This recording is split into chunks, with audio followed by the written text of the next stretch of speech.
Chapter 384. Luocio finished the bowl of knife-shaved noodles he bought from the noodle house. Old Feng was immersed in the memory, the taste of the knife-shaved noodles, and the story he told. The lights in the city were like dominoes. At first, there were only one or two lights, but now the whole city was lit up. Old Feng almost finished his story with the woman who brought her child here to make clothes. He drank up the last drop of soup in the bowl. Then he was silent for a while.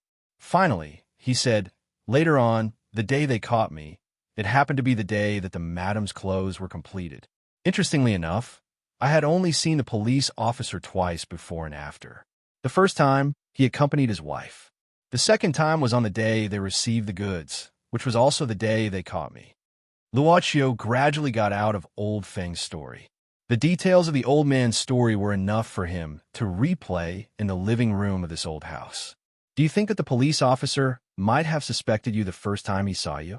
Old Feng smiled and shook his head. "Who knows? Maybe you're right.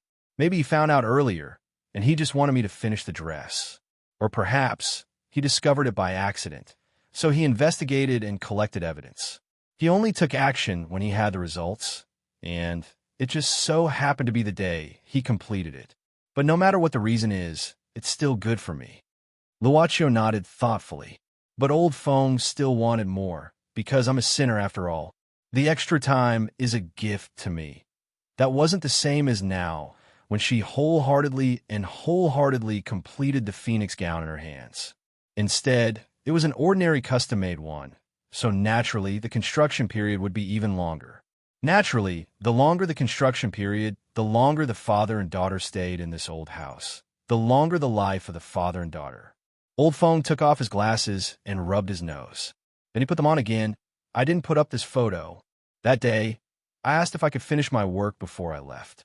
The police officer agreed, and then he took this photo."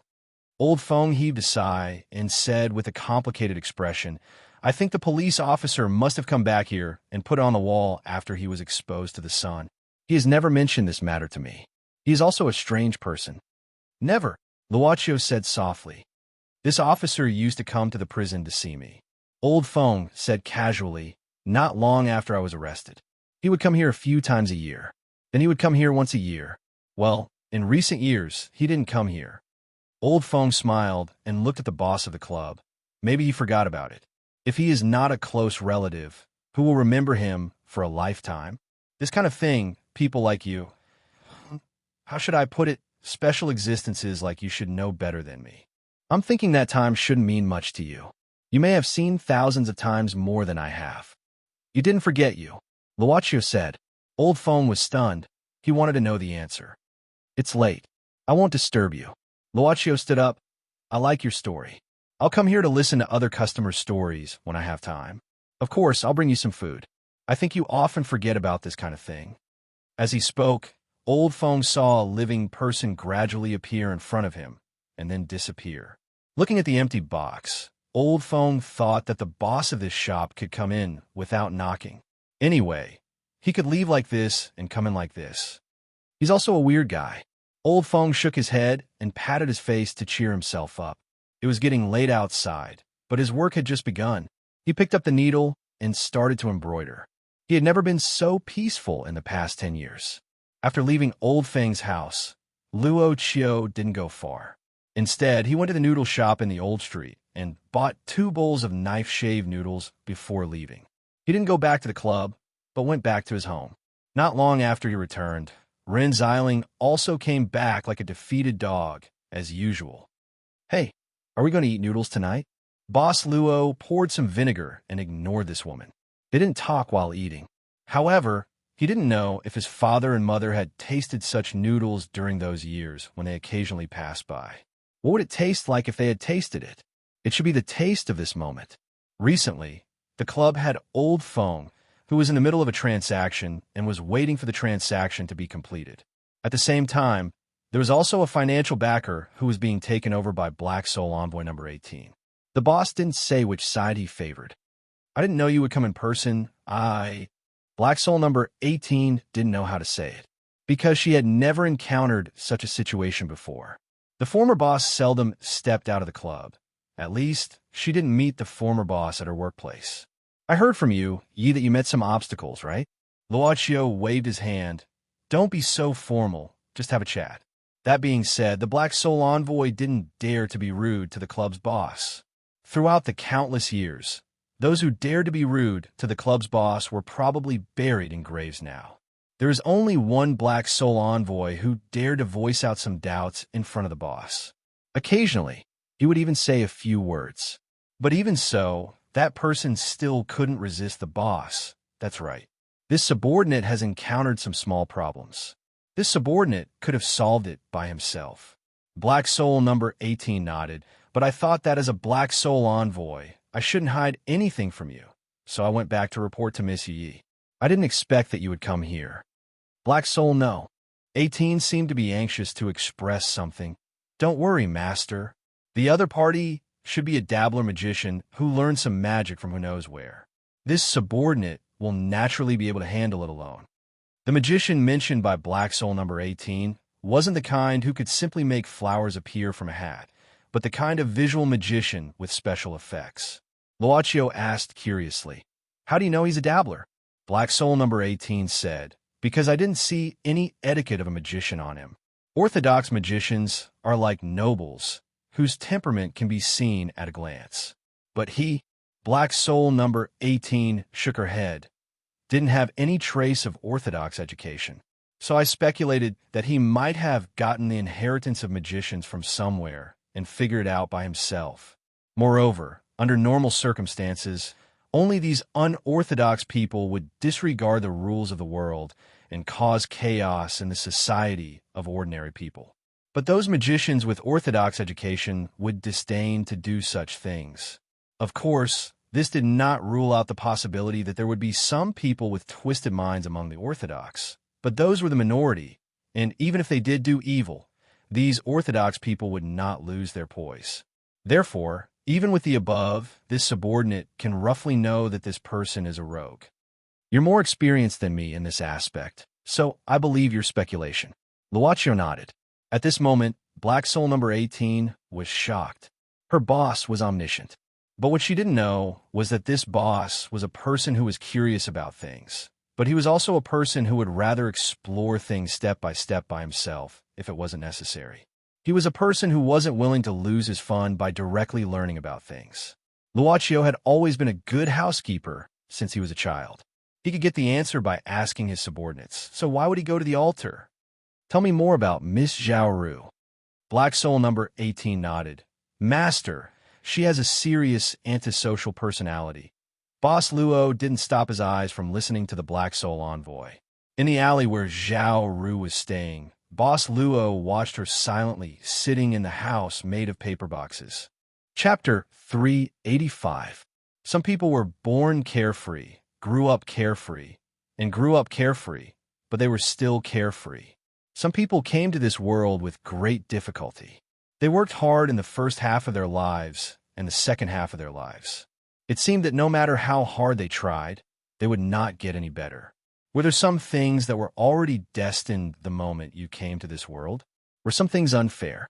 No matter how you resisted, you could not erase the unfairness that had happened and would continue to affect you for the rest of your life. Poor psychological quality. Life was not only about the present, but also about poetry and the future. What bullsh tea was this?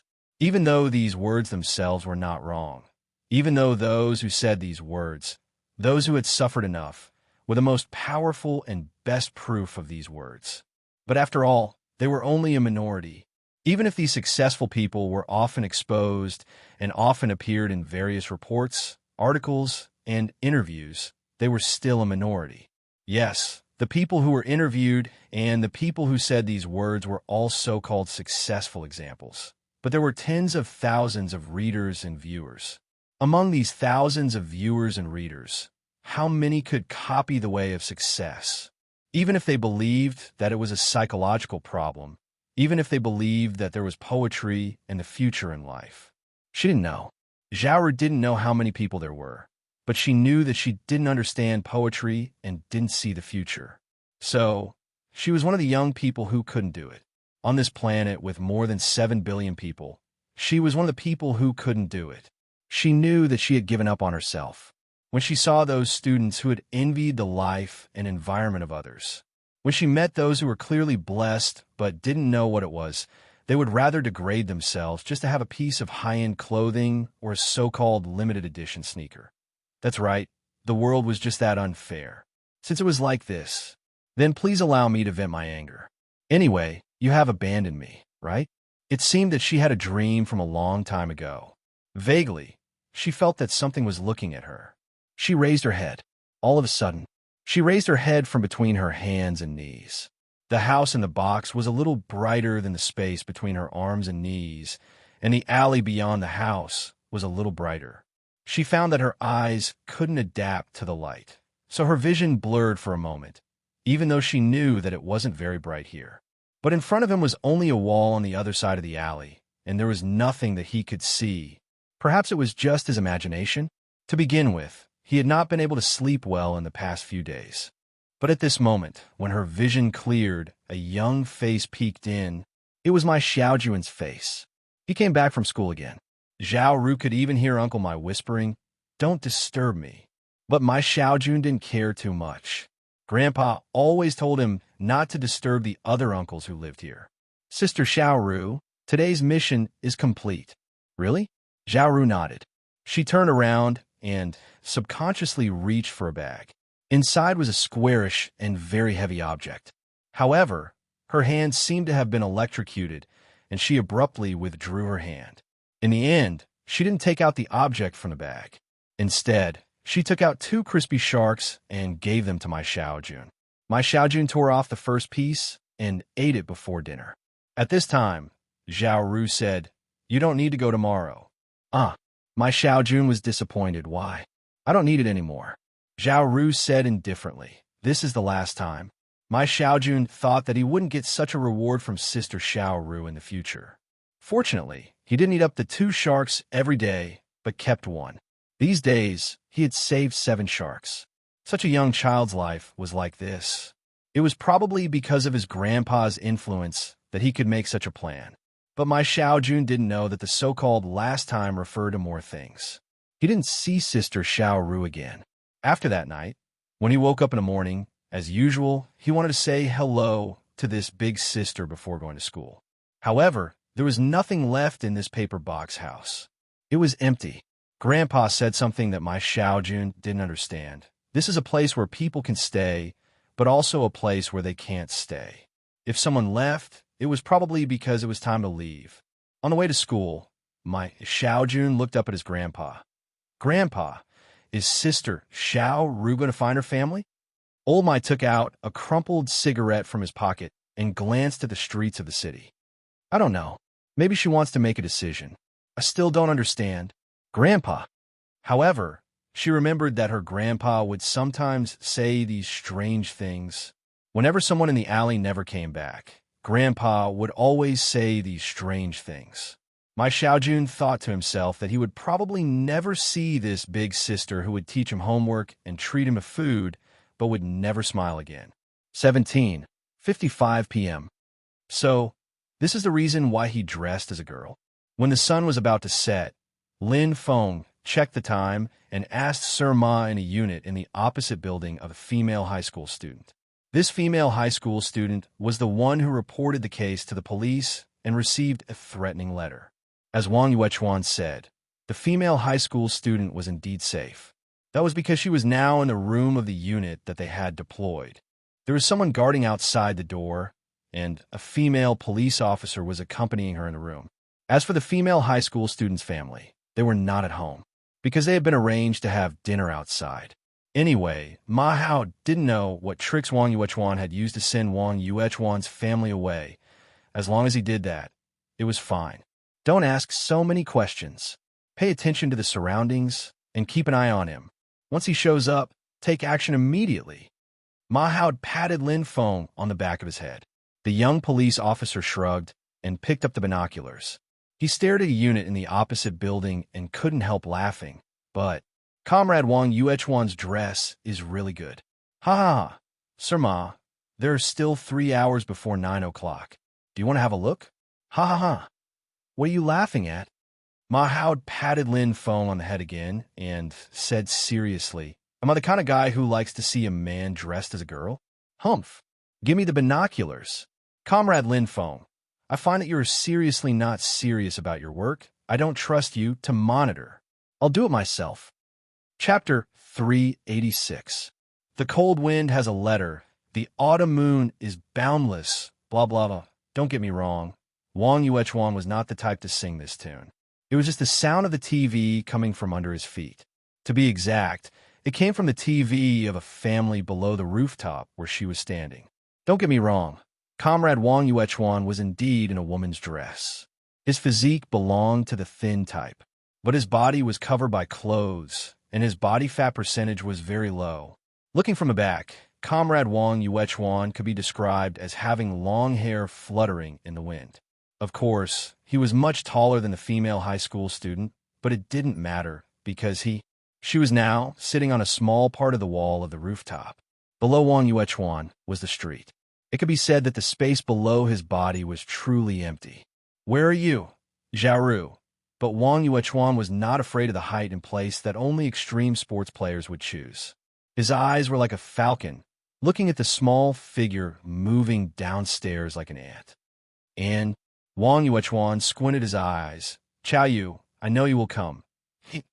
2 asterisk asterisk asterisk asterisk asterisk m 8:31 p.m. Zhao Ru lowered her head and walked down from bus. It was still the rush hour in the city, so no one would pay attention to a woman walking with her head down.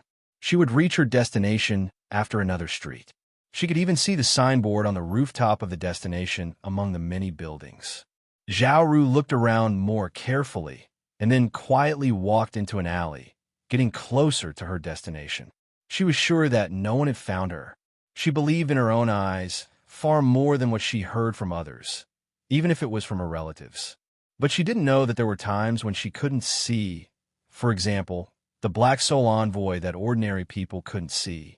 Black Soul number 18 was moving forward at the same speed, less than 1 meter behind the woman and 2 meters above the ground. It was almost time for Black Soul number 18 to harvest the fruit. Even if humans could pry into their own hearts, they would always overlook their true thoughts. But she could sense human thoughts more clearly than humans, especially those who had fallen into the dreams of the past because of her. But Black Soul number 18 stopped at this moment. She didn't turn around. Instead, she said indifferently, TSK, haven't you learned enough from last time? Do you still want to throw your life away? A half-baked magician. She followed Zhao Ru, but someone else also followed her, the man with glasses whom she called a dabbler. Chao Yu, all you did was break my mirror image magic, and you're already so proud of yourself. That's all there is to you. Is that so? Black Soul number 18 said indifferently and slowly turned around. But before she turned around, she flicked her finger and a black light flew into Zhao Ru's clothes. Zhao Ru didn't know what was going on. Black Soul number 18 completely blocked this movement, and Chao Yu was actually staring at her every move with rapt attention. He was not as relaxed as he made himself out to be. He was only using words to provoke the other party so that the other party would lose his cool due to anger and expose more of his weaknesses. Of course, Chao Yu didn't think that it would be so easy to make the other party reveal a flaw due to anger. However, doing something was better than doing nothing. It seems that you're well prepared this time. TSK, tisk, Chao Yu smiled indifferently. I have to be careful. Black Soul number 18 said with interest. Oh, really? Let me guess. I don't need to verify anything. You came here directly with your real body, right? Chao Yu still said indifferently. You're the first one I met who could break my 4-star barrier. And you also defeated my mirror image magic. I don't think the same magic can defeat you, so I have to be careful. Black Soul number 18 gave out a gloomy laugh, like the sound of a knife scraping the glass. But it's not safe for you to come here personally. Chao Yu adjusted his glasses and nodded. You're right. Strictly speaking, it's not appropriate for me to do it myself. But you ignored one thing. Oh, I like to hear it. Chao Yu had been clasping his hands behind his back. At this moment, he clasped his hands together behind his back. However, his expression didn't change at all. You've forgotten that this woman is the hotbed I've chosen to nurture her. I know her better than anyone else. I can clearly see her pattern of action. Black soul number 18 sneered disdainfully. Qiao Yu wasn't in a hurry. He slowly finished his words. Since I know her purpose, I know her mode of action. Naturally, I also know what route she will choose to take tonight. For example, here, Black soul number 18 looked around the alley subconsciously. At the same time, Qiao Yu opened his hands at this moment, squatting down quickly and pressing his hands on the ground. At this moment, two cyan circles, one big and one small, appeared rapidly under the feet of Black soul number 18. On the walls of the alleyway to her left and behind, 6 different dim lights erupted from them. There were 6 lights on the left and right, making a total of 12 lights. They were all rapidly rotating crystals made of black water. They seemed to have been hidden in the walls earlier.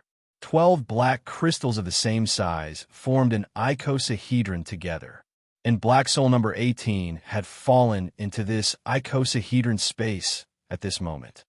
You set an ambush. It was a sharp cry with anger. But Qiao Yu didn't pay attention to it. He took a deep breath, and the magic power in his body was released crazily.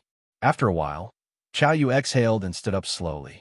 The tetrahedron in front of him that wrapped around Black soul number 18 also began to shrink slowly. Finally, it turned into a fist-sized icosahedron and slowly floated into Kai Su's palm. Qiao Yu's footsteps seemed to be a little unstable. After shrinking the icosahedron, he directly leaned against the wall as if he needed a rest. He lowered his head and looked at the black shadow in the icosahedron. When he saw that the other party was unable to break out of the icosahedron, he sneered, I spent 3 days to prepare this spell. How is it compared to the first-rate magician you mentioned? The black shadow in the icosahedron didn't pay attention to him and just quieted down. Qiao Yu said indifferently, Don't worry, we have time to play. Now, I'm going to pick this fruit that's about to ripen. Qiao Yu walked out of the alley quickly. 8:37 p.m. 8:50 p.m. Lin Feng took a look through the crack of the door. The female high school student and policewomen were still inside, but they didn't speak. He didn't continue to look, but glanced at his watch. There were only 10 minutes left before 9 o'clock. But at this moment, Sir Ma, who was holding a telescope by the window, suddenly raised his hand. Through the wireless microphone pinned on his collar, he said to all the policemen in the room, his colleagues who were ambushing in different positions on the street, and Wang Yuechuan who was enjoying the cool breeze on the rooftop, all units pay attention. The target mission has appeared. I repeat, the target mission has appeared. Be ready to arrest. Along. Who's the person next to you? Unexpectedly, Sir Ma's voice changed. The policeman called Along who was hiding was stunned. He looked out, but only saw the back of the man. I don't know. Maybe he's a passerby. A passerby? Ma Hao frowned. He followed the man with the telescope, but could only see that the man lowered his head and couldn't see his face clearly. But this man walked ahead of Zhao Ru. If there was no accident, he would meet Zhao Ru face to face. Ma Hao had a strange premonition, but he didn't know what this premonition meant. Was he just a passerby, or, at this moment, the assistant at another ambush point also sent a message. Sir Ma, the target is about to enter the effective arrest range. There's still 10 meters left. How many seconds would it take to complete a 10-meter section at a normal pace?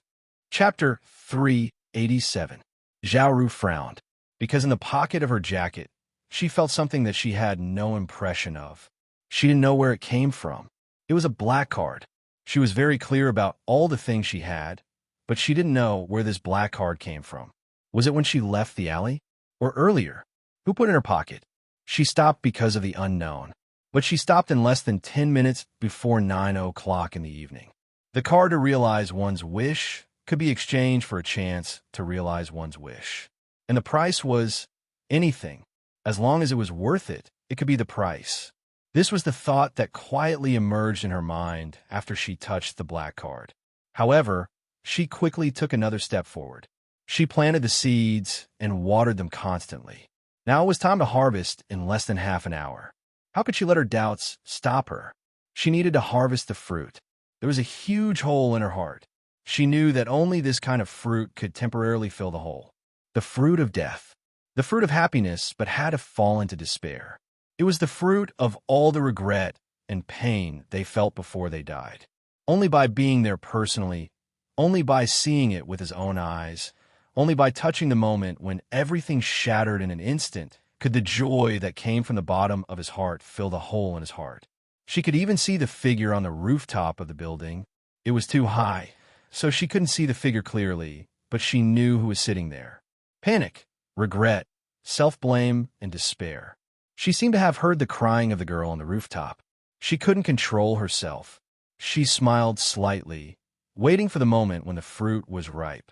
It was not the first time for her to enjoy that kind of sweetness and mellowness. Because it was not the first time, she knew how delicious it was. Yes or no, I'm very happy.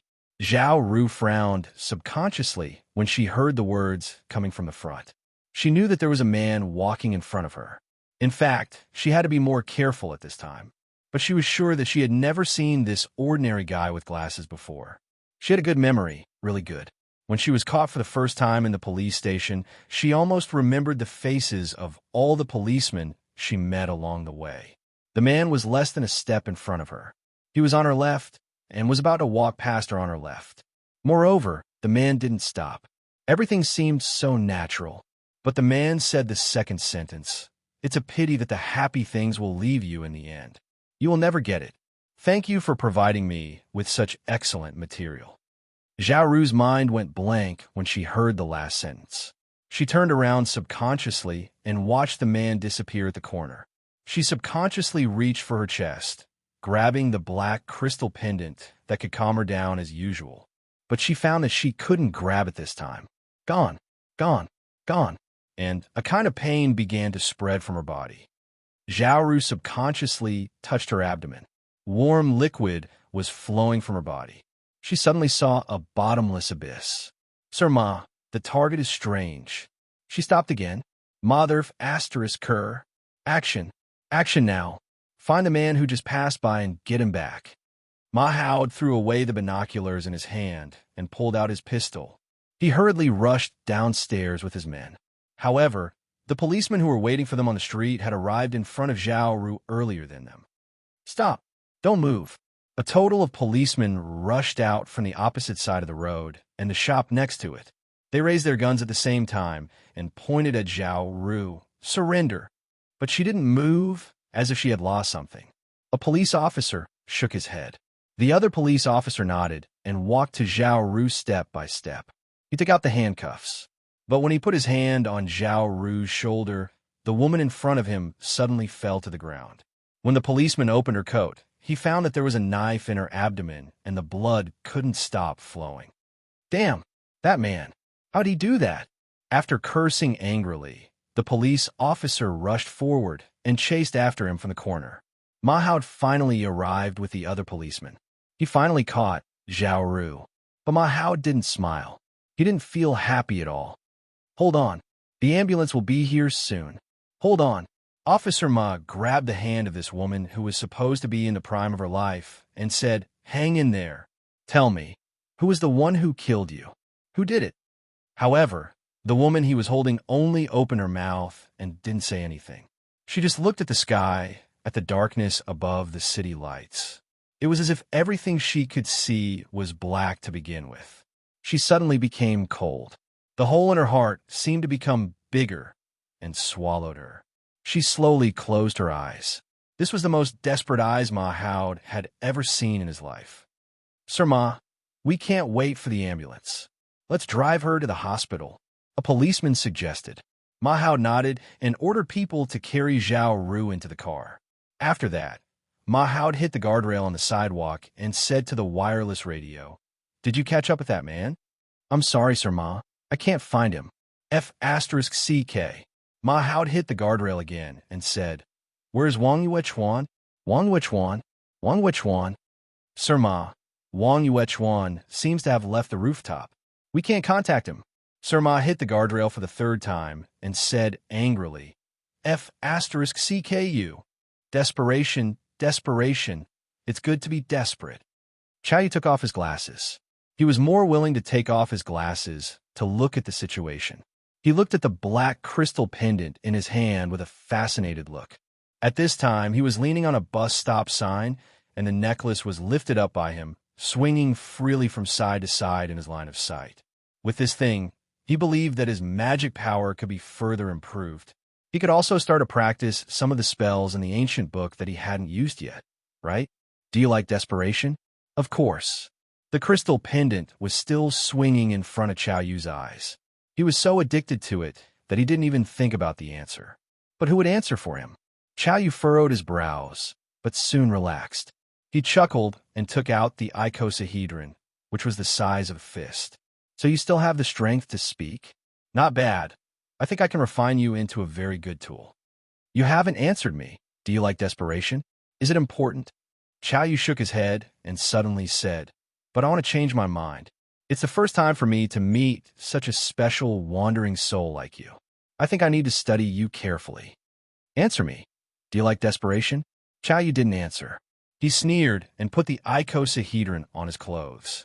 But when it was about to be put away, Qiao Yu felt something wrong.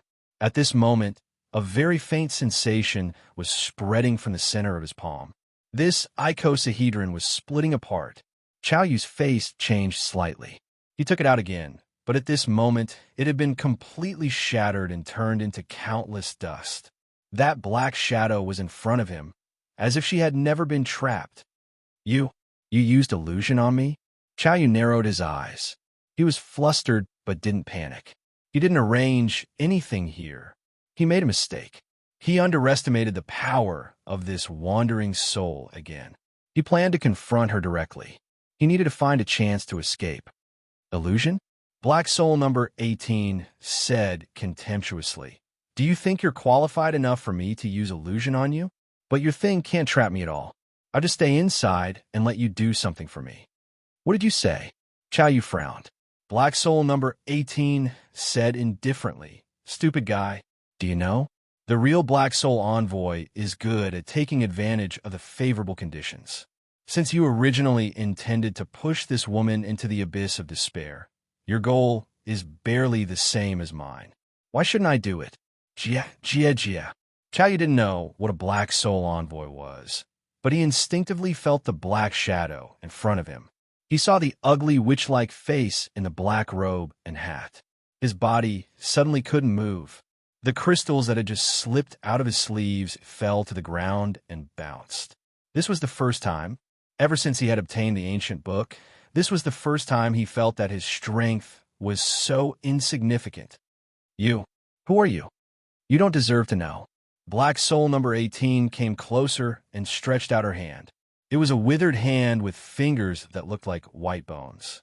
Her fingers scratched Qiao Yu's face, and Black Soul number 18 said with a smile, but there's one thing I can tell you. That is, you're not the one who can pluck it.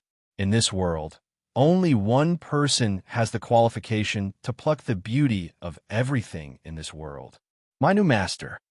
Who the hell are you? Do you like desperation? The black shadow suddenly shrouded Qiao Yu. In the emergency room of the hospital. Doctor, the patient's temperature is rising rapidly. Under the strong light, the doctor and the nurse were rushing to save the woman who had been stabbed in the abdomen. But at this moment, the nurse who was changing the blood suddenly stopped.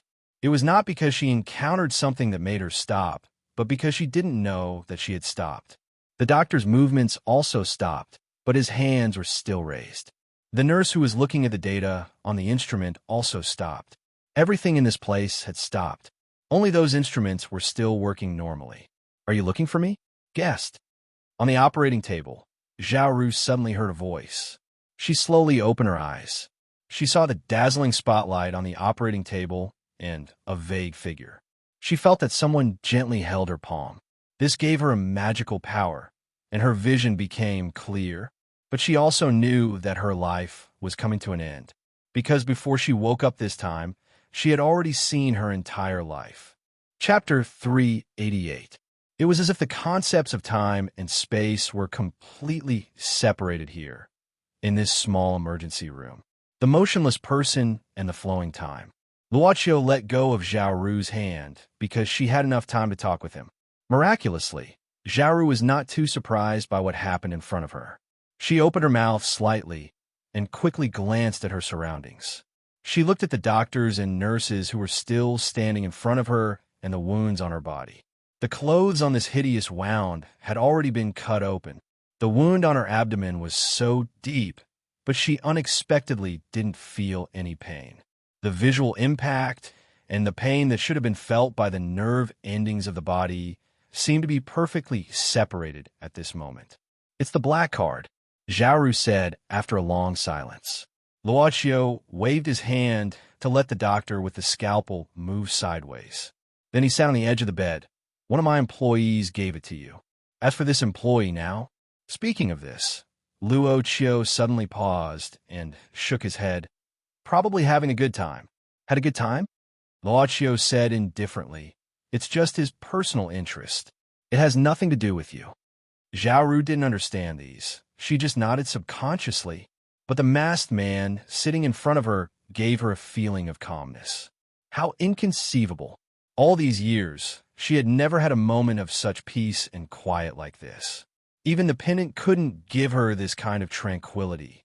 It only gave her calmness and madness. Thinking of the crystal, Zhao Ru found that she didn't wear it. But it was different this time. She didn't feel uneasy without it. But she still did the habitual action of playing with the pendant in front of her chest. She suddenly realized many things and raised her head. "This crystal, did you..." Luochio shook his head slightly. "Maybe you were chosen, or maybe you just got it by chance. That thing you're carrying has a strange attraction to people with strong desires." Zhao Ru smiled bitterly. "But no matter whether it was intentional or not, I still got it. Can I ask you a question?" "Go ahead." Zhao Ru took a deep breath. "Why are there unfortunate people? What is the source of the unfairness in the world? Can I have my own opinion?" Zhao Ru nodded subconsciously. Luochio thought for a while and said, "In fact, I don't know what the source is. Even if I can get the answer from somewhere else, it's not my own answer. Even if I get the answer from someone who is like the truth, it's not my own answer." "So, there's no answer?" Zhao Ru was stunned. She didn't understand. "It's not that complicated." Luochio still shook his head. "Well, why are there unfortunate people in the world? Because there are lucky people in the world. The more unfortunate people there are, the more fortunate people there are. Generally speaking, it's balanced. For example, we keep getting resources from nature. Countless resources are consumed over and over again. I'm afraid the resources will be completely used up one day. However, for this planet, its quality doesn't change. As far as we know, the things that have been consumed just continue to exist here in another form." "You mean, because of the existence of misfortune, we can create luck?" "Who knows?" Luochio shook his head. "Maybe it's just a wrong proposition." Zhao Ru became silent. She did not say anything, but time continued to pass. The second hand of the clock in the resuscitation room continued to move as if there was no end in sight. "It's a bit strange. I can look at everything I've done calmly." Zhao Ru finally opened her mouth and looked at the club boss sitting beside her. "There's a saying that death can also bring peace to people. Because he had already died once. After the merry-go-round, she had already experienced everything in her life. Now, she was just a bystander." Zhao Ru's eyes suddenly became softer. She wanted to be as gentle as her eyes at this moment, at the very beginning. Zhao Ru shook her head. "But even if I die, the things I did wrong will not disappear. Just like what you said, it will only continue to exist in another form. My sins have turned into sorrow, and pain exists in the hearts of the victims forever and ever." Luochio didn't continue to speak. He just stayed with her and watched the second hand of the clock turn silently. "I don't want to stay here anymore. Can you send me somewhere?" Zhao Ru suddenly said. "Where do you want to go?" It seemed that no one had come here since she left. It was a simple single room with a kitchen, living room, bathroom, and even bedroom. But it was dusty. This was the place where she had lived for a long time. This small rented single room. She got down from the bed in the emergency room and walked barefoot into her home. "I like the design here." Boss Luo looked at it and said with a smile, "Just put some thought into it." Zhao Ru smiled. She suddenly walked to the only window and opened it. There was no beautiful scenery here. The old-fashioned low-rise buildings were completely blocked by the high-rise buildings due to the development of the city. For her, the only scenery here was probably the small potted plants hanging in front of the window, but they had dried up because they hadn't been watered for a long time. Only a small plate of gemstone flowers was left. It seemed that nothing had changed since she left. She looked at it silently for a long time. This place is more suitable for me. She turned around and looked at the man who brought her here. This place is small and simple. There is only 1 or 2 hours of sunshine in a day. But, she gave a pale smile, but this place is more suitable for me. Luocio said, it's suitable for the former you. Zhao Ru shook her head. It's the same for me now. Boss Luo reminded her, it's almost time. After the protection time, you will return to your original state. Zhao Ru said, I have nothing but this soul with a hole. What can I buy? Boss Luo said a relatively short life, or some small wishes, and then some common things like wealth and wisdom. Of course, some interesting props can also be bought. Do you want to see the list of small items that are suitable for your current purchasing power? Chapter 389. All of a sudden, an extremely terrified voice rang out. It was a man's voice. It was a man with a pair of glasses who was leaning against the bus stop sign. It was as if he had seen the most terrifying thing in the world. He pressed his hands hard on his head and let out a roaring sound. Don't come here. Don't come here. The man squatted on the ground in horror. His face was pale and his body was trembling. Sir, are you okay? Sir? A kind passerby came over and patted the man's shoulder tentatively. Moreover, this place began to attract the attention of passers-by. After all, such a sudden scream was very scary. Sir, don't come here. Go away. Unexpectedly, the squatting man slapped the passerby's arm away. As if he had seen something even more terrible, he rolled and crawled out of the crowd. The man seemed to have lost his direction and ran amok in the city, bumping into one passerby after another. She didn't know what he saw, but she could roughly guess from his twisted expression. He seemed to be very scared. What happened here? People were still standing and curiously watching the strange man disappear. But the next moment, another, strange-looking guy came from behind and grabbed one of the passers-by. He was wearing women's clothes. Although he had long hair, his voice was obviously very magnetic. It was a man's voice. A pervert in women's clothing? Say it. What happened? Just now, there was a strange guy here. He seemed to be in a lot of pain. Then, he ran over there. Did that guy wear glasses and have a mole at the corner of his eye? I didn't notice the mole, but he wore glasses. Hey, big brother, wait. Do you want to take a picture? I don't mind if you wear women's clothes. But the weirdo in women's clothing had quickly run out of the crowd. The crowd began to disperse slowly. What happened here just now? But the kind passerby was actually put on his shoulder. Well, it was a middle-aged man with a big belly and a mustache. TSK, I thought there were women's clothes. What are you talking about? Police. Let me ask you something. Did you see a man wearing women's clothes? In the dark alley, the man, Chao Yu, was hiding in a corner. His body was trembling even more. In front of his eyes, it was as if the entire world was filled with countless black shadows. Even if, in reality, there was only one black shadow in front of him. The black shadow finally turned into a human figure, wearing a black robe. Black Soul number 18 whispered in Chao Yu's ear with a pleasant laugh. There are so many rich people in this world. It doesn't matter if you're there or not. I like to torture magicians the most, especially watching you magicians in the abyss of despair, becoming crazier and more desperate. Kakik, go away. Don't laugh. Don't laugh. Chao Yu covered his ears with all his might, but that ear-piercing and terrifying laughter still rang clearly in his mind. In order to get rid of the torture brought about by this kind of laughter, Chao Yu suddenly clenched his teeth and crazily jabbed his fingers into his own ears, destroying his own eardrums. He instinctively, of God of you, of black of you, of you think you can't hear it?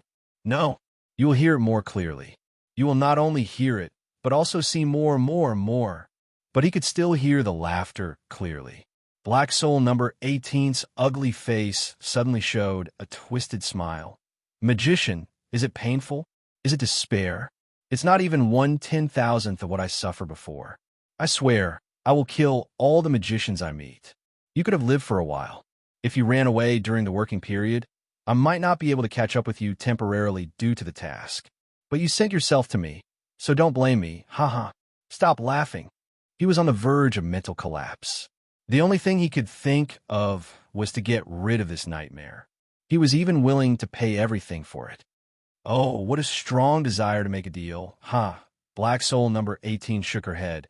What a pity. I have countless achievements, but I have never taken a vacation.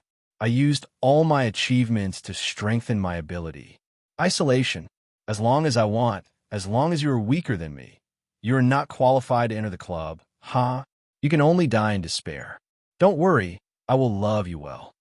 Madman, you are a madman. I will show you something more desperate. Magician, are you ready? I won't let you succeed. Chow Yu sneered. Although he was desperate, he could still think. He knew that he couldn't escape from the hands of this demon-like old witch, and he didn't want to continue to bear the horrible despair. At the same time, he didn't want to satisfy her. He chose to commit suicide. A knife accurately pierced into his heart. As blood flowed out, Chow Yu sneered. I won't let you. Do as you wish, Black Soul number 18 sneered. Stupid magician. Do you think you are really dead when your body is dead? Look at what this is. Black Soul number 18 gently opened her black robe. There was no body in the robe. Instead, there were countless distorted and despairing faces. Chow Yu leaned weakly against the wall and slowly slid down. The place where his heart had been stabbed continued to bleed. His life was also rapidly fading away. However, he knew what these faces that appeared in this black shadow's body represented. Souls. Souls. This terrifying and crazy old which had actually stored all the souls in her body, tormenting them every single day and night. They are all magicians. Chow Yu felt cold, and his eyelids were heavy. Correct. The only reward is... Black Soul number 18's eyes gave out a strange light. You will become one of them. Black Soul number 18 put away her black robe and slowly walked to Chow Yu's side. She stretched out her hand and seemed to want to press his forehead. Don't move. Raise your weapon. Wang Yuechuan raised his gun and appeared less than 2 meters behind Black Soul number 18. Although there was not enough light here, he could see clearly the appearance of Chow Yu, who was lying on the ground, and the weird guy in a black robe in front of him. Even though he couldn't see the front of this black-robed fellow, it wasn't difficult for him to determine the situation in front of him. This black-robed fellow had probably just tortured this Chow Yu, the fellow he had been chasing for over a year until he didn't even look human. Another reckless guy. Black Soul number 18 didn't look back. Behind her was just an ordinary human who was no threat to her. She didn't want to let people disturb her fun. I said, don't move. Lie on the wall, do you hear me? Wang Yuechuan said indifferently. You can't escape. Arrest is not a good choice. Do you think you can deal with me with that thing in your hand? Stupid human. Black Soul number 18 tilted her head slightly and waved her arms slowly. A purple light was forming in the palm hidden in the black robe. However, another set of footsteps soon came from the alley. It was a bit heavy, and it was accompanied by the sound of rapid breathing. Fuck, I finally found you. What would happen here? It was none other than Officer Ma, who had been looking for them all the way here, panting as he ran in. When he saw the situation, he immediately pulled out his gun and pointed it at the black-robed man in front of him. F***me, what are you doing? Don't move. Don't move. I'm Ma Howd from the police station in this city. Now I want to arrest you. Okay, I won't move. Please don't be agitated. Sir Ma didn't know what happened here, but he didn't expect that the guy in a black robe would be so obedient. Moreover, the figure sounded like an old woman. Not only Ma Howd, but also Wang Yuechuan was very surprised. The reaction of this weird guy in a black robe was like two different people. The guy really raised his hand, as if he didn't resist. Black Soul number 18 had a compromise. She was the only Black Soul envoy who was assigned to protect a deputy editor. She followed him every day and night. So how could she not know the identity of Sir Ma? She could ignore Wang Yuechuan, but she couldn't touch Ma Hao casually. Black Soul number 18 glanced at Qiao Yu indifferently. This guy couldn't be saved. Now it seemed that although she couldn't continue to extract his soul and torture him, forget it, she had already tortured him quite a bit. He wasn't an orthodox magician. He was just an unorthodox magician. She would just treat it as a fast food meal. Now you lie on the wall. Ma Hao continued to roar at this moment. I'll do as you say. Black Soul number 18 answered indifferently and really did lie on the wall obediently. But at this moment, she suddenly flung her black robe. The robe flashed, and something fell on the ground. With a loud bang, a large amount of smoke was emitted. Shit, it's a smoke bomb. Comrade Wang, don't shoot, in case of accidental injury. Comrade Wang, don't shout, I'm here. Ma Hao would wave his arms hard, and vaguely saw Wang Yuechuan squatting on the ground. When the smoke dispersed, and the situation could be seen clearly, Sir Ma squatted on the ground and built a can from the ground. It was just a very ordinary Coke can. Shit, is this a smoke bomb? What kind of model is this? The latest technology? Sir Ma clearly remembered that this was what the old woman in a black robe threw on the ground. Ma Hao shook the empty can in his hand hard. Was it really just a can? Officer Ma, call an ambulance right now. Wang Yuechuan said quickly. Ma Hao looked at the man with a knife in his chest, supported by Wang Yuechuan, and nodded hurriedly. Qiao Yu was dying, but there was a weird smile on his face, as if he was relieved. Qiao Yu, you're Qiao Yu, right? Answer me. Wang Yuechuan asked in a low voice. He clearly saw that the man with glasses in front of him was bleeding from both ears.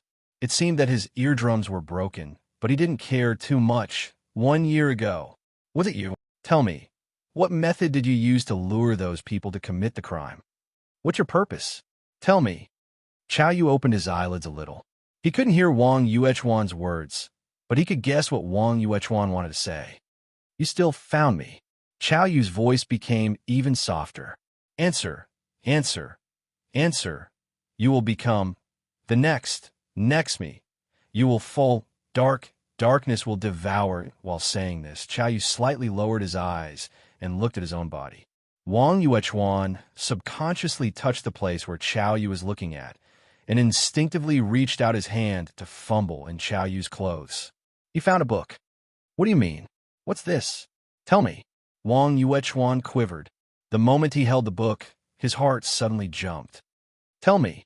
He shook Qiao Yu's shoulder hard, but he didn't hear Qiao Yu's voice anymore. He's dead. At this time, Ma Hao squatted down, reaching out to feel Qiao Yu's breath, and then felt Qiao Yu's pulse, shaking his head helplessly. He's completely dead. Sir Ma also quivered at this time. He always felt that although this guy was dead, the smile on his face was so evil, as if he had done something bad before his death. The guardrail outside the alley was pulled up, and Qiao Yu's body was still lying on the ground, waiting for the police to come to collect evidence. Sir Ma smoked a cigarette and now walked to Wang Yuechuan's side. This guy had been chasing for more than a year, but he didn't expect that the result would be like this, so he probably felt very bad in his heart. Wang Yuechuan leaned against the wall of the alley like this. This is Qiao Yu. His death is not clear. Ma Hao used this as a topic, saying, That. Who is that old woman? Why did she kill Qiao Yu? Do you have any clue? Is there something that you haven't told me before? But Sir Ma didn't doubt it, because he didn't know such a strange old woman apart from Qiao Yu. By the way, wouldn't it be eye-catching to run around in a black robe? He asked the people nearby, but they all said that they had no impression of it. I don't know who that person is. Wang Yuechuan shook his head. Maybe it's Qiao Yu's enemy, and Qiao Yu is obviously tortured. But I'm not sure. It's a pity that he's dead, or I'll definitely pry open his mouth and ask him clearly. Oh, Ma Hao shrugged and suddenly curiously asked, What's this? The thing in Wang Yuechuan's hand seemed to be taken from Qiao Yu's body. A thick-skinned book? I don't know. Wang Yuechuan shook his head, opening the book casually. Do you know this language? I know the 26 letters. Ma Hao took the book and looked at it. He said seriously, These are like earthworms. Give me some time. I know several university professors. I better do it myself. Wang Yuechuan took the book back indifferently and said indifferently. Sima shrugged. Originally, Wang Yuechuan was secretly investigating Xiao Yu, and Sima was only in charge of Zhao Ru's case. Now that Zhao Ru was seriously injured and lying in the hospital, his work was considered finished. Finally, he could go home and drink his wife's soup. When Sima was thinking about this, his phone rang. Chapter 390. I need an explanation. In the hospital, Officer Ma rushed over and questioned the police officer who had sent the patient here, but let her go. Wang Yuechuan and Lin Feng also came with him. Sir Ma, we don't know either. The police officer was at a loss. We saw the patient being sent to the emergency room with our own eyes. But not long after, the doctor came out and said the patient was gone. Ma Howd was stunned. He clapped his hands in the air. The patient, in the emergency room, disappeared. The police officer was also stunned. He also clapped his hands. The patient, in the emergency room, disappeared. Sir Ma waved his hands again. She flew away. The police officer also clapped his hands and nodded. She flew away. I'll fly your mother's balls. Why didn't you tell me that the woman was a ghost who could go through walls? Unexpectedly, the police officer panicked and said, Sir Ma, the emergency room is sealed. There are so many doctors and nurses here. The patient disappeared with a beep. The doctors and nurses couldn't see her at all. Could it be that there really was a ghost? Ma Hao's face suddenly darkened. I don't know if there was a ghost, but I know that you won't be sleeping tonight. Why? To find her. Idiot. Go find her. Ma Hao was furious and said, Inform everyone on duty, even the traffic police and the auxiliary police. Go and find him. Yes. Seeing the police officer running out in a panic, Ma Hao said, Wait, find the doctors and nurses in the emergency room. Separate them one by one and ask them for me. Ask them to death. There were new things every day, and the sun rose as usual. The people in the city began to welcome a new day as usual. Xiao Jun, have you packed your things? Uncle Mai called my Xiao Jun, who was brushing his teeth. My Xiao Jun was squatting in front of the canal in the alley, holding a cup of water. In fact, he was brushing his teeth. He mumbled, I'm done. Uncle Mai nodded and massaged his waist. He didn't sleep well last night. In the middle of the night, he seemed to hear the sound of sirens. It should be the traffic police passing by on motorcycles. In the middle of the night, there were actually traffic police patrolling nearby. Since when did the traffic police work so hard at that time? Uncle Mai shook his head. As usual, he held his grandson's hand and walked out of the alley. Along the way, they greeted some of the people who had woken up early. Excuse me, are you Uncle Mai? Suddenly, someone called out to him. Uncle Mai turned around and saw a young man, dressed in ordinary clothes, but Uncle Mai had an indescribable feeling, as if the world had become quieter with him standing there. Who are you? Uncle Mai frowned. He couldn't find anything related to this young man in his memory. The young man walked over and looked down at my Xiao Jun. He squatted down and smiled. You are my Xiao Jun. My Xiao Jun nodded. Big brother, who are you? Are you looking for my grandpa to collect garbage? The young man continued to smile. Maybe in the future, but not today. I'm here to give you two things. Give Xiao Jun something? Uncle Mai was stunned and frowned. Who are you? The young man stood up and looked at Uncle Mai. Well, Uncle Mai, I'm entrusted by a fun company to give something to your grandson. Fun company? Uncle Mai was even more confused. Yes, a newly established fun company. The young man handed a business card to Uncle Mai and said, Its purpose is to help children who can't afford to study to continue their studies. Fortunately, my Xiao Jun was one of the first batch of children supported by the fun company. Are you kidding? Uncle Mai frowned in confusion. Uncle Mai looked at the card. He didn't know whether it was real or not. He didn't believe that such a big pie would fall from the sky. He even began to doubt whether this guy was a swindler. But thinking about it, he was just an old man who didn't even have a place to live. How could he be swindled? No, the company has been legally registered. Because it's a fun company, it will grow gradually. The young man said indifferently, If you don't believe me, please come to this address in half a month. The decoration should be finished by then. You just need to bring my Xiao Jun's birth certificate and school materials to the registration office. Then you can enjoy the help of the fun company. Really? Really? Uncle Mai opened his mouth and couldn't believe it. Because this kid is the lucky one. The young man said softly, but if you want to enjoy the support of the fund company, you need to make a small request. I don't have money. No, no, no. The young man chuckled. You just need to promise that you won't use the money for the kid's study for any reason. You must ensure that he finishes his studies. Of course, you need to sign a contract. If the kid can't continue his studies due to natural causes, the fund company will investigate the responsibility of the guardian. No problem. Uncle Mai nodded heavily. Absolutely no problem. The young man continued. The money for each term won't be much, but it will be enough for the kid's study. Uncle Mai nodded and said, It's good enough to pay the tuition fee. After all, besides Xiaojun, you have to pay the tuition fee for so many kids who can't afford to go to school. You're so nice. I'm just here to tell you this. The young man shook his head. The fund's employees are other people. Well, they're still recruiting, but it's not a problem. Uncle Mai didn't understand this. He just touched my Xiaojun's head gently. He was not young anymore, and he was afraid of what would happen to this kid if he fell down one day. This is another thing for you. The young man crouched down and gave a bag to my Xiaojun. I think you'll need it. Xiaojun, don't take other people's things. Uncle Mai stared at him. My Xiaojun didn't want to give it back, but he still gave it back without checking what was inside. Unexpectedly, the young man shook his head and said softly, The person who asked me to give it to you also asked me to tell you something. The young man whispered to my Xiaojun, Don't eat too much crispy shark. Be careful of tooth decay. And one day, you'll find your parents. My Xiaojun raised his head. The young man had turned around and left. He was 2 steps away from the corner, but disappeared in 2 seconds. When my Xiaojun casually took a few steps forward and arrived at this place, he could no longer see the person. Alas, why did he run so fast? Uncle Mai scratched his head and murmured, What he said just now, was it for fun? The old man was still skeptical about the fund. How could there be such a good thing in the world? Xiaojun, what did he give you? At this time, my Xiaojun opened the bag and took out something. It was a dictionary, Xinhua dictionary. As the young man said, Uncle Mai didn't see him again after that.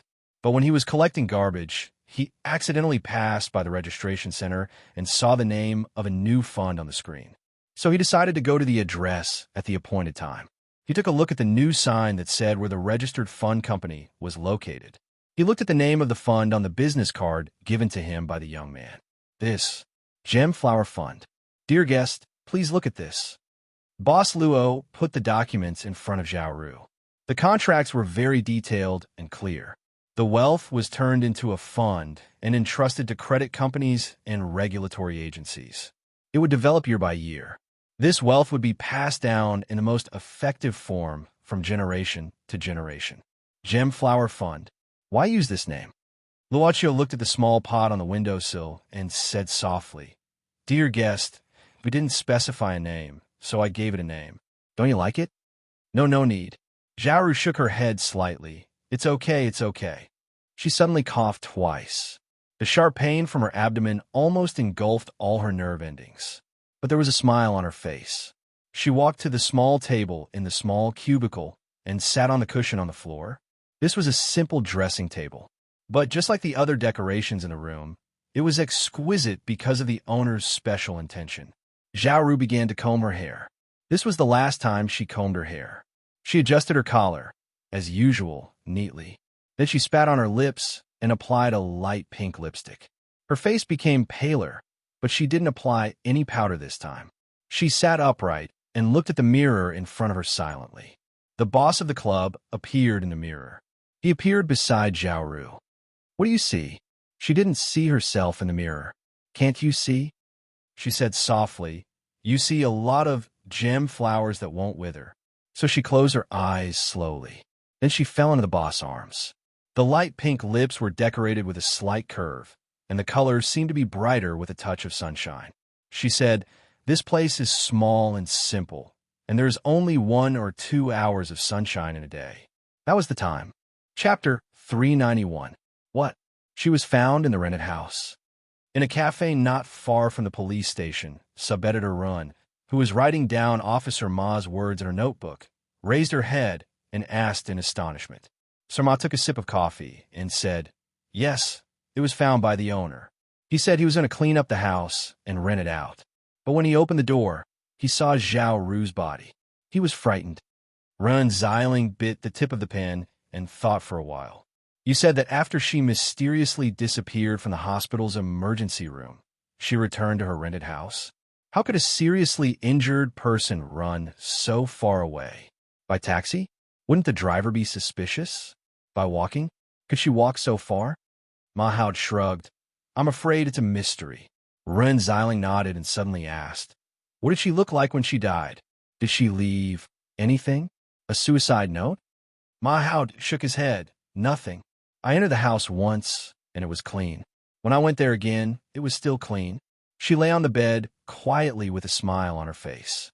Except for that, I couldn't find any trace of her in the rented house." "I see." Mahout suddenly asked, "Madam, what are you going to write this time?" "What do you mean? The news?" "She had a body in a rented house. She was a fugitive. All the headlines are talking about this." Ren Xiling shook her head. "I don't want to write." Mahout was stunned. Ren Xiling rolled her eyes. "If it's not something that she personally narrated, any speculation and discussion is a kind of slander. She's already dead. Why do you want to spend money on her? I still have a bit of conscience, okay?" Mahout shrugged. "Well, that's it.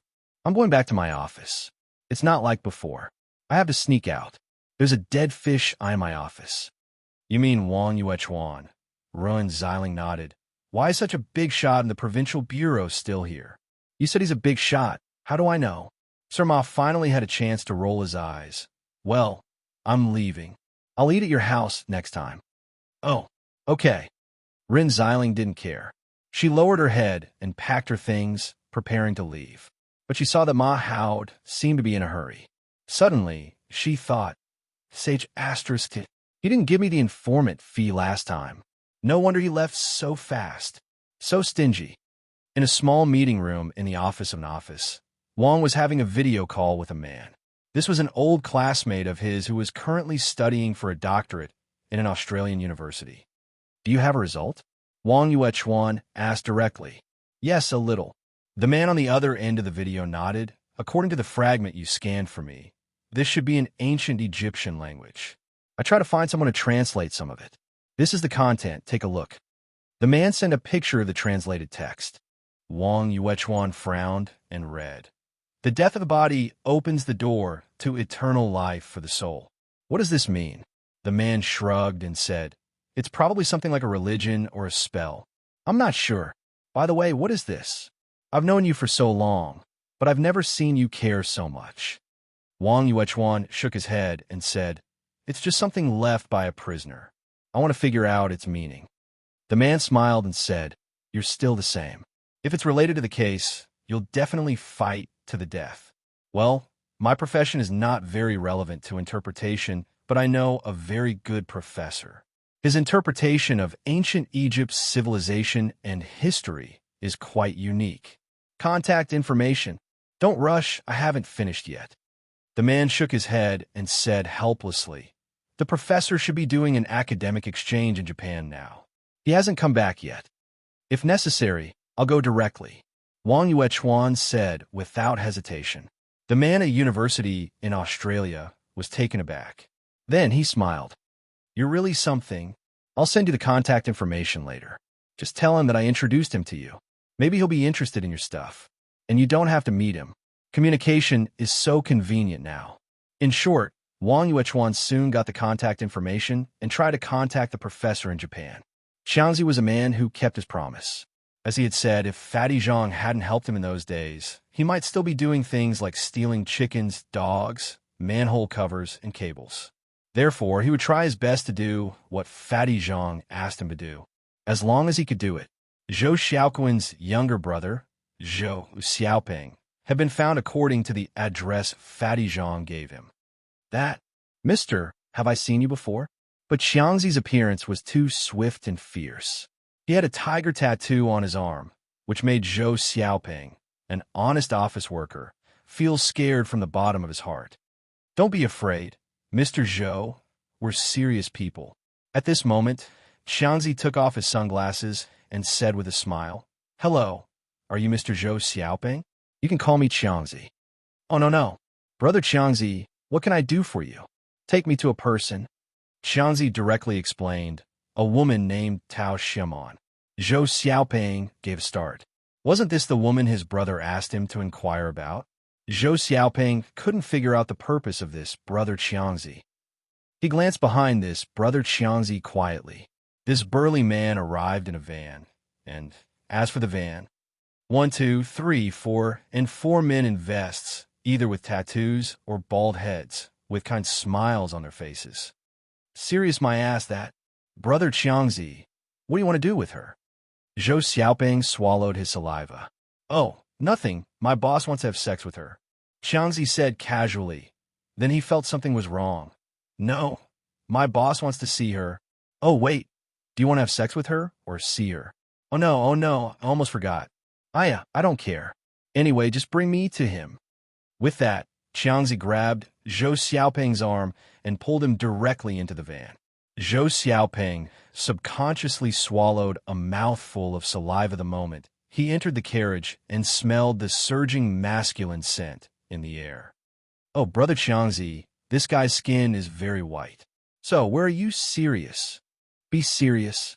What are you laughing at? In the cabin, Tianzi stood proudly with his hands behind his back.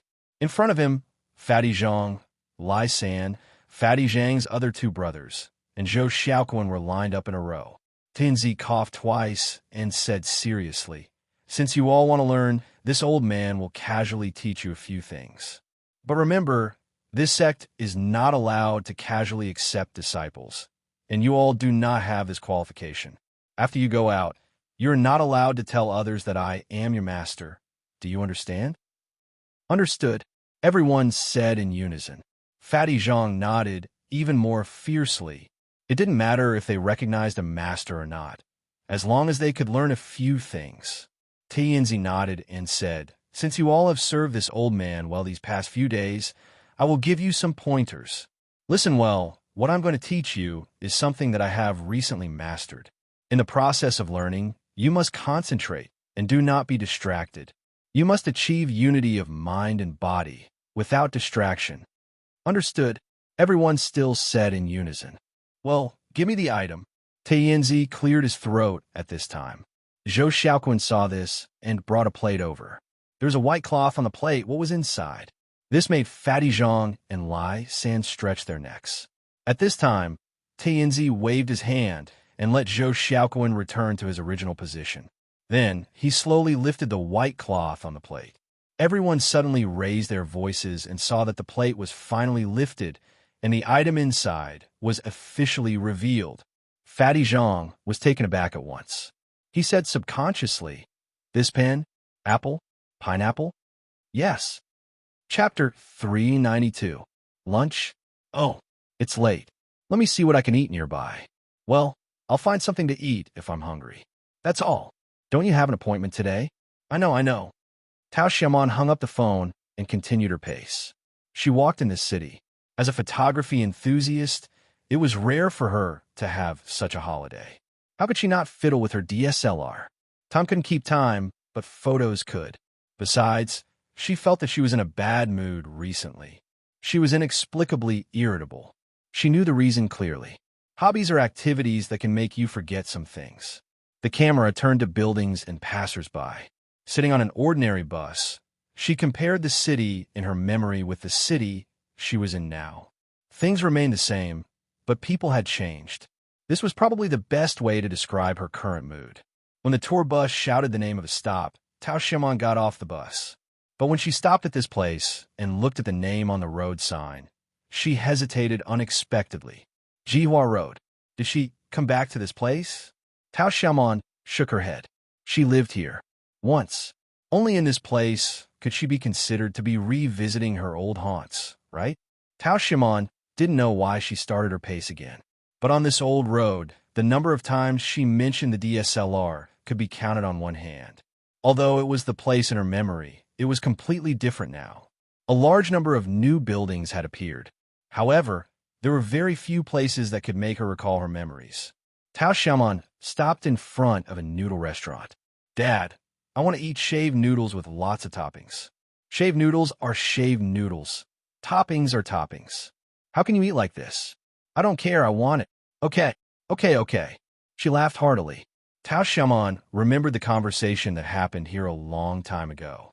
She seemed to see the scene of a little girl hurriedly pulling her father into the restaurant. Sometimes she would think of a scene that she shouldn't think of. Tao Xiaoman suddenly felt that it was true that she was reminded of the past. But even so, she didn't want to go in. At least at this moment, her feet seemed to be pulled by something. This made it difficult for her to take a step forward. Maybe a photo would be better, she thought, silently grasping the lens of the camera. Don't you want to go in? Such a voice suddenly appeared behind her. Tao Xiaoman turned around, only to see a young man in casual clothes. He was younger than her, like a college student, about 20 years old. The door of this noodle restaurant was a little small. Tao Xiaoman didn't expect that this old noodle restaurant could survive until now. In fact, she wanted to say that she blocked his way in. I'm sorry. Tao Xiaoman apologized and stepped aside. The young man nodded, smiled, and walked into the noodle house. When a young man walked in, Tao Xiaoman stepped forward as if something was pulling her. She also entered the noodle house and heard the conversation between the young man and the boss. Tao Xiaoman remembered the appearance of the boss, but his hair was white. Little brother, you're here again. Is it the usual? Yes, sorry to trouble you, boss. Okay, have a seat first. It'll be ready soon. The white-haired boss replied in a loud voice. Then he shouted towards the kitchen, a bowl of topping noodles and a bowl of knife-shaved noodles. The toppings, noodles, toppings, and shaved noodles are all packed. Then the young man found a stool and sat down. Tao Xiaoman looked at this scene with interest. She rarely saw such a quiet young man. When he was waiting for time, he didn't play with his phone like the others. Instead, he took out a small book, opened it, and began to read. There was also a bookmark on the book. This was a habit that only a regular reader would have. Why did you put the topping on the shaved noodles? Won't the topping noodles taste bad? She sat down in front of the young man. This was a public cafeteria, but the business of this old noodle restaurant was not so good. It should be lunchtime now, but there were only 3 tables. The one that the young man was sitting on was already one of them. Is there a problem? The young man raised his head slightly and didn't seem to mind the abrupt question. Tao Xiaoman shook her head. No problem. I'm just curious because it's rare to see someone eat like that. Oh, sorry, I'm so rude. Hello, I'm Tao Xiaoman, a photography enthusiast. Hello. The young man nodded. Shouldn't he introduce himself at this time? But what made Tao Xiaoman feel interesting was that this young man's simple greeting seemed to be much better than his self-introduction. What should she say? It was just right. This was the only feeling Tao Xiaoman had when she thought about it. She asked, Do you come here often? The young man nodded. Recently. She asked, Do you live here? The young man shook his head. No. Tao Xiaoman smiled. You don't live here, but you came here to buy food. It seems that you like the food here. The young man responded with a smile. I'm actually buying for someone. Well, I made a friend recently. He often forgets to eat because of work. I'm afraid he can't stand it. Tao Xiaoman nodded. He's so lucky to have you as a friend. The young man didn't say anything but slightly smiled. At this time, the boss of the noodle house came with 2 boxes. Well, here are your noodles. The young man simply paid and stood up. He glanced at Tao Xiaoman, whispering, No matter whether the noodles taste good or not, my friend will finish them. She just felt strange. Until the end of this short conversation, Tao Xiaoman still didn't know the young man's name. Of course, this was not a strange encounter, because she already had a fiancé who loved her, and she also loved him deeply. She just felt that this encounter was like a small episode, a quiet song in the metropolis. Hey, miss, what do you want to eat? But the owner of the noodle house was still standing there. Tao Xiaoman was too embarrassed to say no since she had already sat down. She lowered her head and thought for a while, looking at the chopstick holder on the table. Give me a bowl of knife-shaved noodles and add the topping. Okay. After leaving the noodle house, Tao Xiaoman passed by the place where she used to live. She had an impulse to go up and have a look, but the passers-by on the street startled her. After a moment of shock, the impulse faded away leaving only a trace of melancholy. She looked up one last time, took a deep breath, and walked toward the exit of the street. The knife-shaved noodles with toppings still tasted good, but this might be the last time she tasted it, because she didn't know whether this noodle house would still be there when she had the chance to pass by. Interestingly, when she was about to leave this old street, Tao Xiaomon met an acquaintance, her classmate, her desk mate in elementary school. Looking at her from a distance, she was a little fat now. It seemed that she got married at a young age. Tao Xiaomon watched her old classmate walking past a small stall selling ice cream with a child of 4 or 5 years old. Tao Xiaomon didn't recognize her, and she just watched her holding her son's hand and disappearing at the corner. Tao Xiaomon thought that she should go up and greet her, but some memories of her childhood were like shackles, locking her nostalgia in the old noodle house. Some hurt would probably last a lifetime. Time would eventually erase all traces of this old street, and at the same time, her memory would be erased. She hoped so. Tao Xiaomon's trip to the old place ended here. But Tao Xiaomon didn't expect that she would encounter something unexpected today. Are you Tao Xiaomon? Chapter 393. What? Kidnapping. In the office of Officer Ma Howd in the police station, the person who stood up from the chair and slammed his hands on the table was not Officer Ma himself. Yes, Sir Lin, he reported a kidnapping case. He said he saw it. Lin Feng frowned and glanced at Minesweeper on the computer subconsciously. He finally understood why Sir Ma liked to play this game when he was here. It turned out that he couldn't stop. As for why the person playing Minesweeper here was Lin Feng instead of Ma Howd, of course, it was because he hadn't accompanied his wife for so many days in a row. Officer Ma had applied for a vacation a day ago. Now, he was probably enjoying the sun with Mrs. Ma on a cruise ship, enjoying things like a swimming pool. So our Lin Feng was temporarily upgraded to Officer Lin. Officer Lin said seriously, "Where is she?" The policeman said, "Just outside." "Mr. Zhou Ziheo, right?" Officer Lin looked at the young man in front of him. He was used to reading the information no matter what he did. Overseas Chinese, graduated from a famous university. This time he came back to hold a wedding. Well, no problem. His fiancée was kidnapped. Well, no problem. No, there was a problem. "Mr. Zhou, please tell me what you saw at that time, okay?" Officer Lin asked seriously. Zhou Ziheo nodded at this time, but his expression was still very anxious. "Here's the thing. I went to my fiancée's house at night and happened to see her downstairs. But at that time, she was pulling a man. It was too far away, so I didn't hear what they said, but it seemed to be an argument. Then the man pulled my fiancée into a van. I want to catch up, but I was not familiar with the road here, so I didn't catch up. Until now, I couldn't contact my fiancée. Do you remember the license plate?" Officer Lin nodded. Zhou Ziheo hurriedly said, "I wrote down the license plate number and gave it to the policeman next to you." Officer Lin nodded and continued to ask, "You said that the man talked to her first and then pulled her into the car, right? Could be someone you know. Oh, right, you came back to hold a wedding banquet. Could that man be your fiancée's ex-lover or something? Hatred born out of love? Sir, why don't you write romance novels since you were so smart?" Zhou Ziheo frowned. "My fiancée and I met when we were in university. She has been living abroad since she was young and has only returned recently. Do you think your speculation is possible?" Officer Lin raised his third finger to salute the overseas elite under the table and smiled. "We will not ignore any suspicious direction. Please understand. Let's talk about your fiancée. You said that she just returned to the country. Could it be that something happened to her during this period of time? Has she been acting strangely recently?" "No, never." Zhou Ziheo shook his head. "Then, have you received any messages from the bandits asking for ransom?" "No." Zhou Ziheo paused and said in a more accurate way, "So far, no." At this time, a policeman came in. "Officer Lin, the car has been found.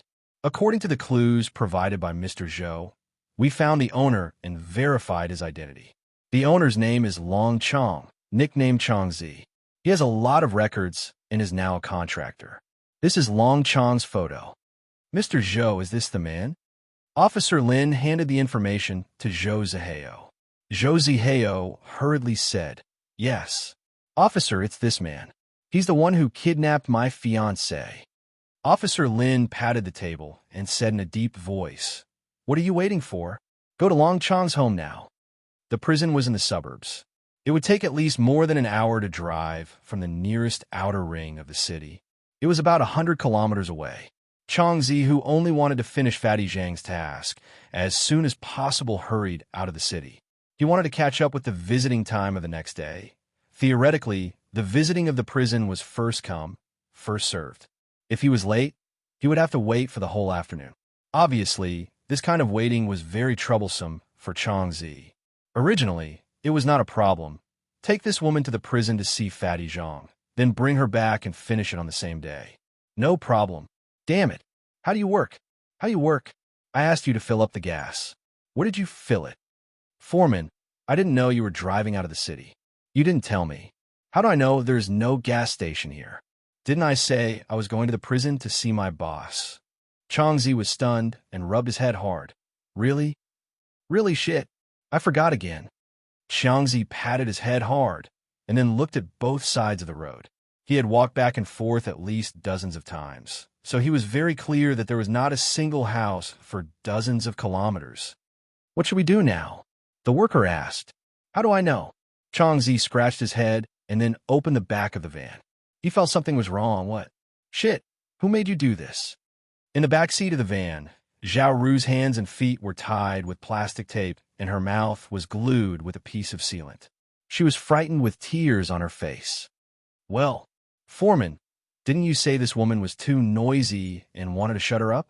The worker shrugged. I used the tools in the van. Mother Faster's cur, hurry up and release him. Changzi hit the back of the worker's head hard.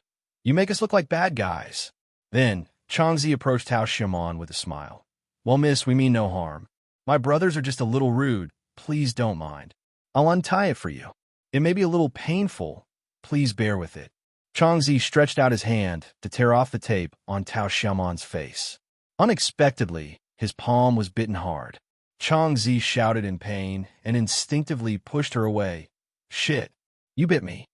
You'd better let me go now. Do you know what you're doing now? This is illegal kidnapping. Miss, I've already said that I'm only inviting you to meet my boss, Fatty Zhang. Changzi said painfully. Can't you just meet him? Don't worry, we'll pay you. Anyway, you're in this line of work. You're good. I'm good. We're all good, right? I don't know Fatty Zhang at all, and I'm not the one who does that kind of thing. Tao Xiaomon was really angry.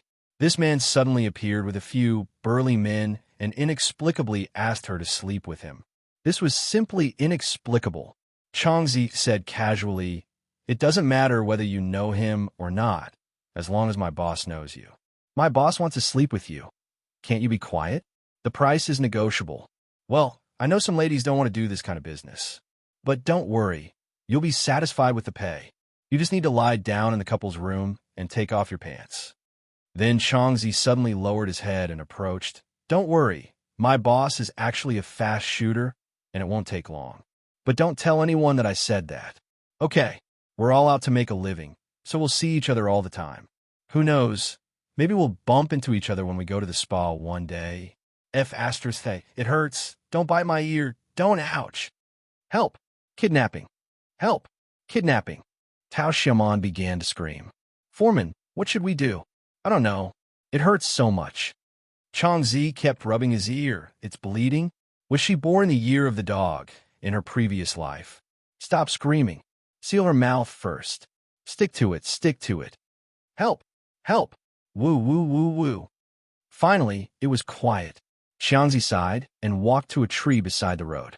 He sat up and ordered, well, bring some water over and help me wash my ears. Hey, what are you doing? Hurry up and call someone to send some gasoline over. Do you want to spend the night in the wilderness? Yes, Foreman. Shit. Why are there so many mosquitoes here? Changzi patted the air. Why did he encounter so many troubles when he was just delivering the cannons to Fatty Zhang? Clap.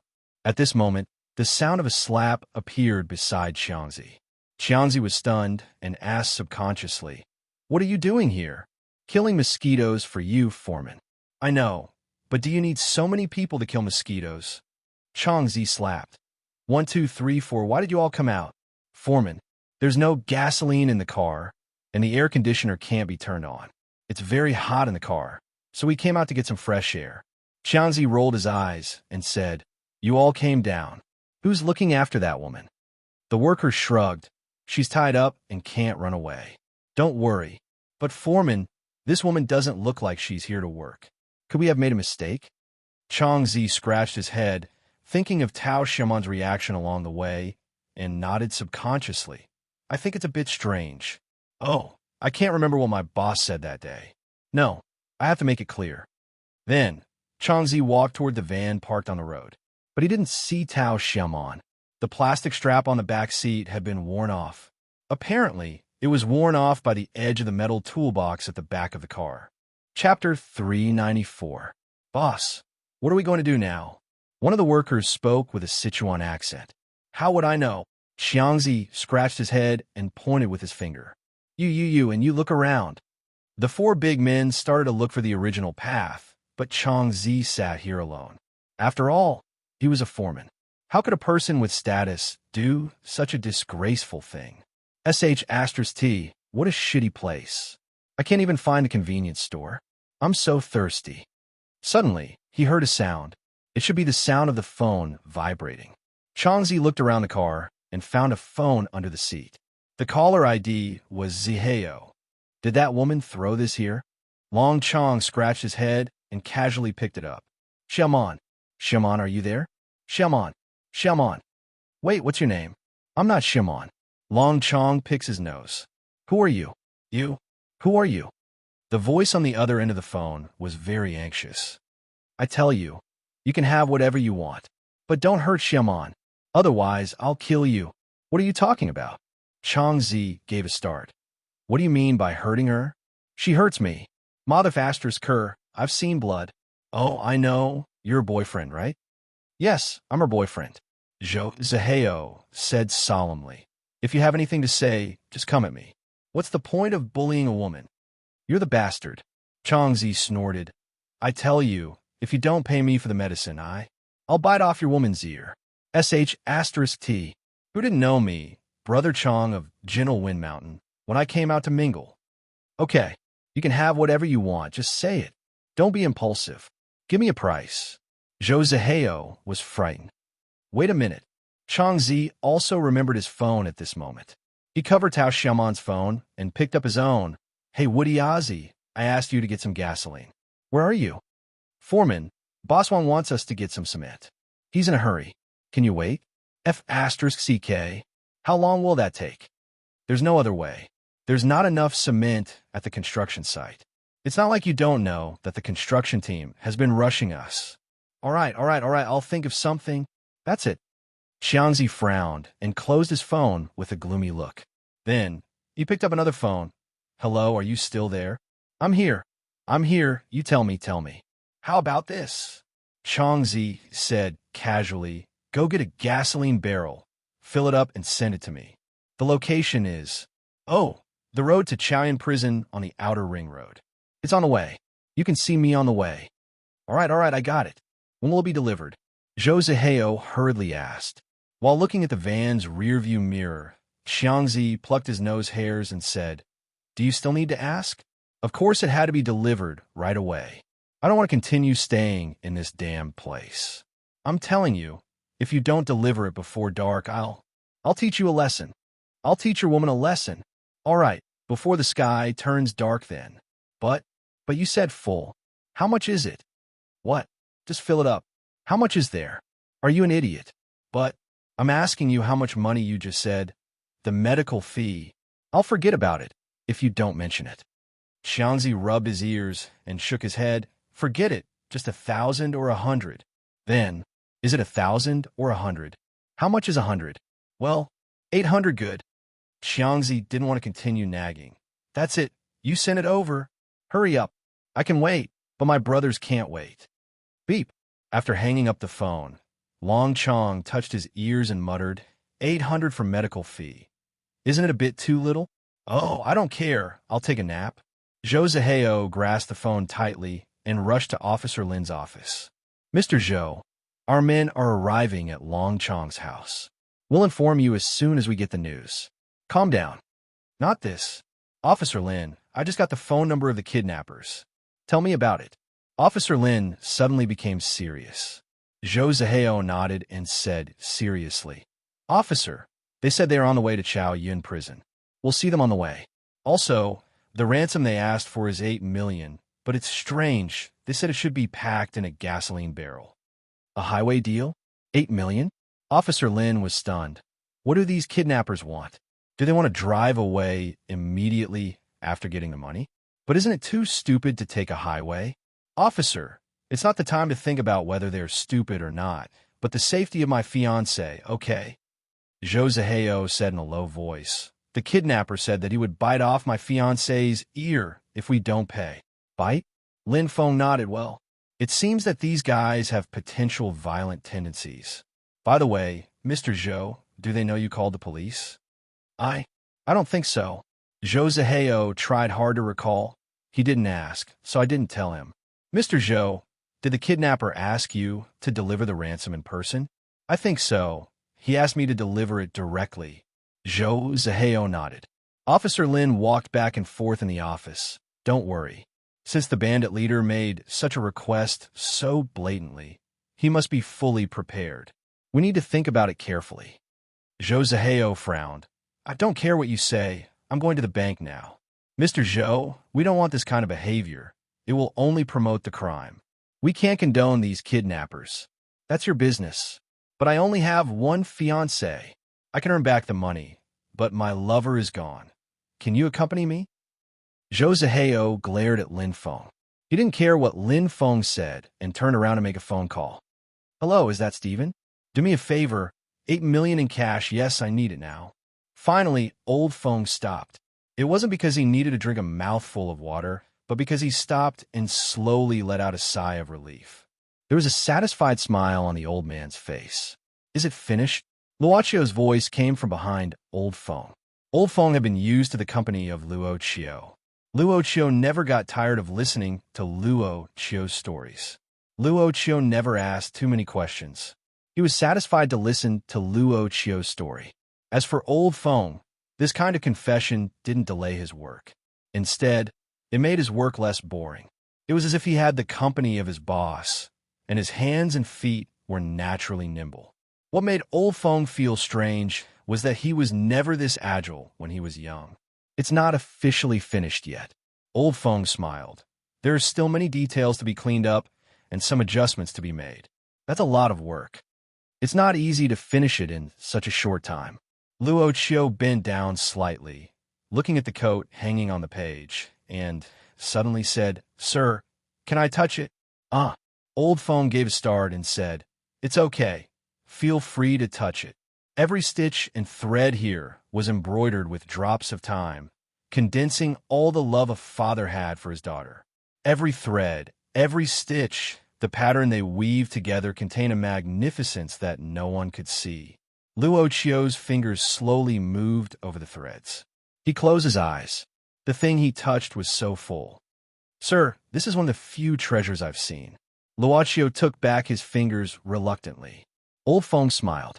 For him, the wedding gown was also one of his works. Any craftsman would be happy to receive praise for their work. You know what? Old Feng lifted the gown slightly. I really want to let Xiaomon try it right now. You could try to contact her. Luochio took out the phone. Call her with this. You don't have to look for a phone on the street. Don't worry. It will only show a strange number, and no one can find the source. Old Feng took the phone with surprise. If it was someone else who said it, he would probably regard it as a bluff. But since it was this mysterious boss in front of him, he naturally believed it without a doubt. Hello, Mr. Zhou. Who are you? How is Xiaomon? Is it you? I've prepared the ransom, and I'm on my way. Don't hurt her. Old Feng's face suddenly changed. Wait, I'm Master Zhou, the one who made the wedding gown for you. Did you misunderstand something? What do you mean by hurt and on my way? Master Zhou, it's you. Sorry, I'm too nervous. What ransom? No, nothing. Master Zhou, I'm busy now. I'll contact you when I have time. Hello. Old Feng hurriedly dialed the number again, but the other side hung up immediately. Old Phone was so anxious that he subconsciously looked at the mysterious boss with a pale face. What happened to my daughter? Luocio waved his hand and turned his back. Under the mask, he slowly closed his eyes and frowned slightly. After a while, Luocio turned around and said with an apologetic voice, "Sir, I think I know where your daughter is. At the same time, allow me to apologize in advance because something unexpected has happened." "What? Did you do something to my daughter?" Old Feng's eyes suddenly became sharp. Chapter 395. My heart belongs to the moon, but the moon shines on the ditch. What a pity, what a pity, what a pity. Naturally, Fatty Jean was not the type of person who would say such sentimental words. Moreover, he was standing under the iron window with a gloomy look on his face. Plus, he didn't have a beard, but he still stroked his beard. In the whole Chaoyang prison, there were only dozens of chief bosses. Sigh. I say, old Zhou, what is my master doing? Fatty Zhang looked at Zhou Xiaoquan from afar with his hands crossed, and gently touched Zhou Xiaoquan's shoulder, asking curiously. Reciting a poem. My brother is reciting a poem. Zhou Xiaoquan recited softly. My heart belongs to the moon, but the moon shines on the ditch. What a pity, what a pity. Shut up. Who doesn't know he is reciting a poem? I ask you what it means. Zhou Xiaoquan shrugged and said, the meaning of this sentence is that I like you, but you don't like me. But we know my brother's wife died long ago, and we associate it with his current situation. I think my brother is thinking about his daughter. Can't you just say it? Really? Fatty Zhang rolled his eyes at Zhou Xiaoquan and then rubbed his hands, walking behind the chief boss of dozens of cabins with a flattering smile, and respectfully called, Master. Don't call me Master. I've already said that I won't accept any apprentices without the permission of my sect. Humph. Then Master Feng. Fatty Zhang didn't mind, and said with a smile, Master Feng, actually, you don't need to be unhappy. You will encounter something happy soon. What? Tianzi turned his head and looked at this. Fatty Zhang confusedly. Unexpectedly, Fatty Zhang blinked his eyes and said, Master Feng, have you forgotten what day it is today? Today. Today? What day? Yes, today. Fatty Zhang said happily. Anyway, Master Feng, you don't need to thank me. Trust me, I've arranged everything. Was this guy mentally retarded, as Master often described him? Tianzi frowned. What do you want to say? What did you arrange? Hee. You know tomorrow. Fatty Zhang chuckled and said, but you don't have to thank me. This is my filial piety to you. However, if you really want to thank me, there's nothing much to say. As for me, there's nothing good about me except for one word. Justice. Fatty Zhang slapped hard on his own chest, snorted and said, we're all out in the martial world, and loyalty is the most important thing. What's more, you're my future master. Your business is my business. What are you trying to say? Secret. It's almost done. Fatty Zhang patted the shoulder of the chief of dozens of cabins and said, just wait for the prison guard to call your name. King retard. Tianzi shook his head and sighed. He continued to look up at the iron window and recite his poem. When will I be able to get out of this damnable place? Calculating the time, Germanic Chariot was about to come here for a concert. I've already booked the tickets a month ago. Don't you think so? Strange. Why do I suddenly have a bad feeling? Tianzi even shivered. On the highway, because this was the road to the prison, and it was a road in the middle of nowhere. Long Chong squatted on a tree for an hour and didn't see any other cars coming and going. CK. I've seen a ghost. Long Chong shook his head. At this time, he heard the sound and stretched his neck to take a look. He saw his workers running back one after another. Where is she? Long Chong asked. Foreman, we've searched nearby, but we didn't find her. I don't know if that girl is hiding from us, but we just can't find her. CK. Now we lost her. Long Chong scratched his head and said, how do you think I'll explain it to her later? Foreman, what's wrong? Long Chong said helplessly. Here, that girl left her phone here when she ran away, and I picked it up when I heard it ringing. It's that girl's man. This guy's attitude isn't bad, so I asked him to send some gasoline over. Did he agree? Yes. Long Chong shrugged. He said he would pay me 800 yuan for the medical expenses. That's good, foreman. Long Chong couldn't help knocking on the worker's head and said fiercely, F asterisk CKU. I thought you could find her back. Now, we don't know where she is. What do you want me to say when she comes? F asterisk CK. Speak of the devil. Suddenly, Tao Xiaoman's phone rang. Chongzi panicked at once. Think. What should I say? What should I say? What should I say? The worker hurriedly thought of a way. Foreman, don't tell him that you lost her. Just tell him that he will see her when he comes. The most important thing is the gasoline. Only with gasoline can we drive the car away. It's too expensive to call a tow truck. As for the person, alas, such a big person, no problem. Who knows? Maybe he'll be hungry and run back here on his own. Well, that's reasonable. Long Chong nodded. Then I answer the phone. I really answer the phone. I really answer the phone. Answer it, foreman. Long Chong coughed. Hello. Yes, it's me. Where's the thing I want? Oh, did you bring it? That's good, the person. You'll see her when you come. Don't talk nonsense. Hurry up. Long Chong poked the phone screen with his finger and said nervously, What do you think of my performance? The worker gave him a thumbs up. Cool. Long Chong smiled. Cool, right? Let me tell you, all the people I knew called me Brother Chong of Gentle Wind Mountain. You're so good at bluffing people. Officer Lin, we've tracked the signal of Tao Xiaoman's mobile phone. In a commercial vehicle parked at the exit of the Outer Ring Road, the police officer turned the laptop screen to Lin Feng, pointed out the geographical location of the signal, and said, Our tracking of the signal is very smooth. The other party doesn't seem to have taken anti-tracking measures. Lin Feng nodded and then looked at Zhou Zihao, who was nervously hugging 2 big bags of cash. Officer Lin said solemnly, Mr. Zhou, since the kidnapper asked you to deliver the ransom, we can't do anything now. But don't worry, since we know where the signal was sent, I'll arrange the armed police and snipers to ambush you and protect you when you make the deal. But for the sake of safety, please wear a bulletproof vest. I know. Zhou nodded heavily. But Officer Lin, remember, the safety of my fiancée must be the first. The money is not important. Don't worry, we'll rescue the hostage safely. With that, Lin Feng got out of the car and said in a deep voice, Gather. Chapter 396. Not far from the left side of the road was a piece of muddy land covered with weeds, and further away was a riverbank. On the other side, there was an undeveloped woodland. Reporting, target in black has been locked in position 1. Reporting, target in white has been locked in position 2. Reporting, target in position 3. Reporting, a total of 5 targets have been found outside the van. All of them are male and have been locked onto. Sniper team, report complete. Reporting, assault team, ambush completed. After turning a corner, they could see the van after driving for a while. The police parked the surveillance car here, using the natural trees as a cover. Officer Lin listened to the news from the wireless microphone and ordered, What about the drone image? Officer Lin, the target image has been transmitted.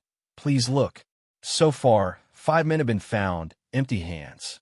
One of them is Long Chong. The situation in the van can't be determined yet. The hostages may be hidden in the van.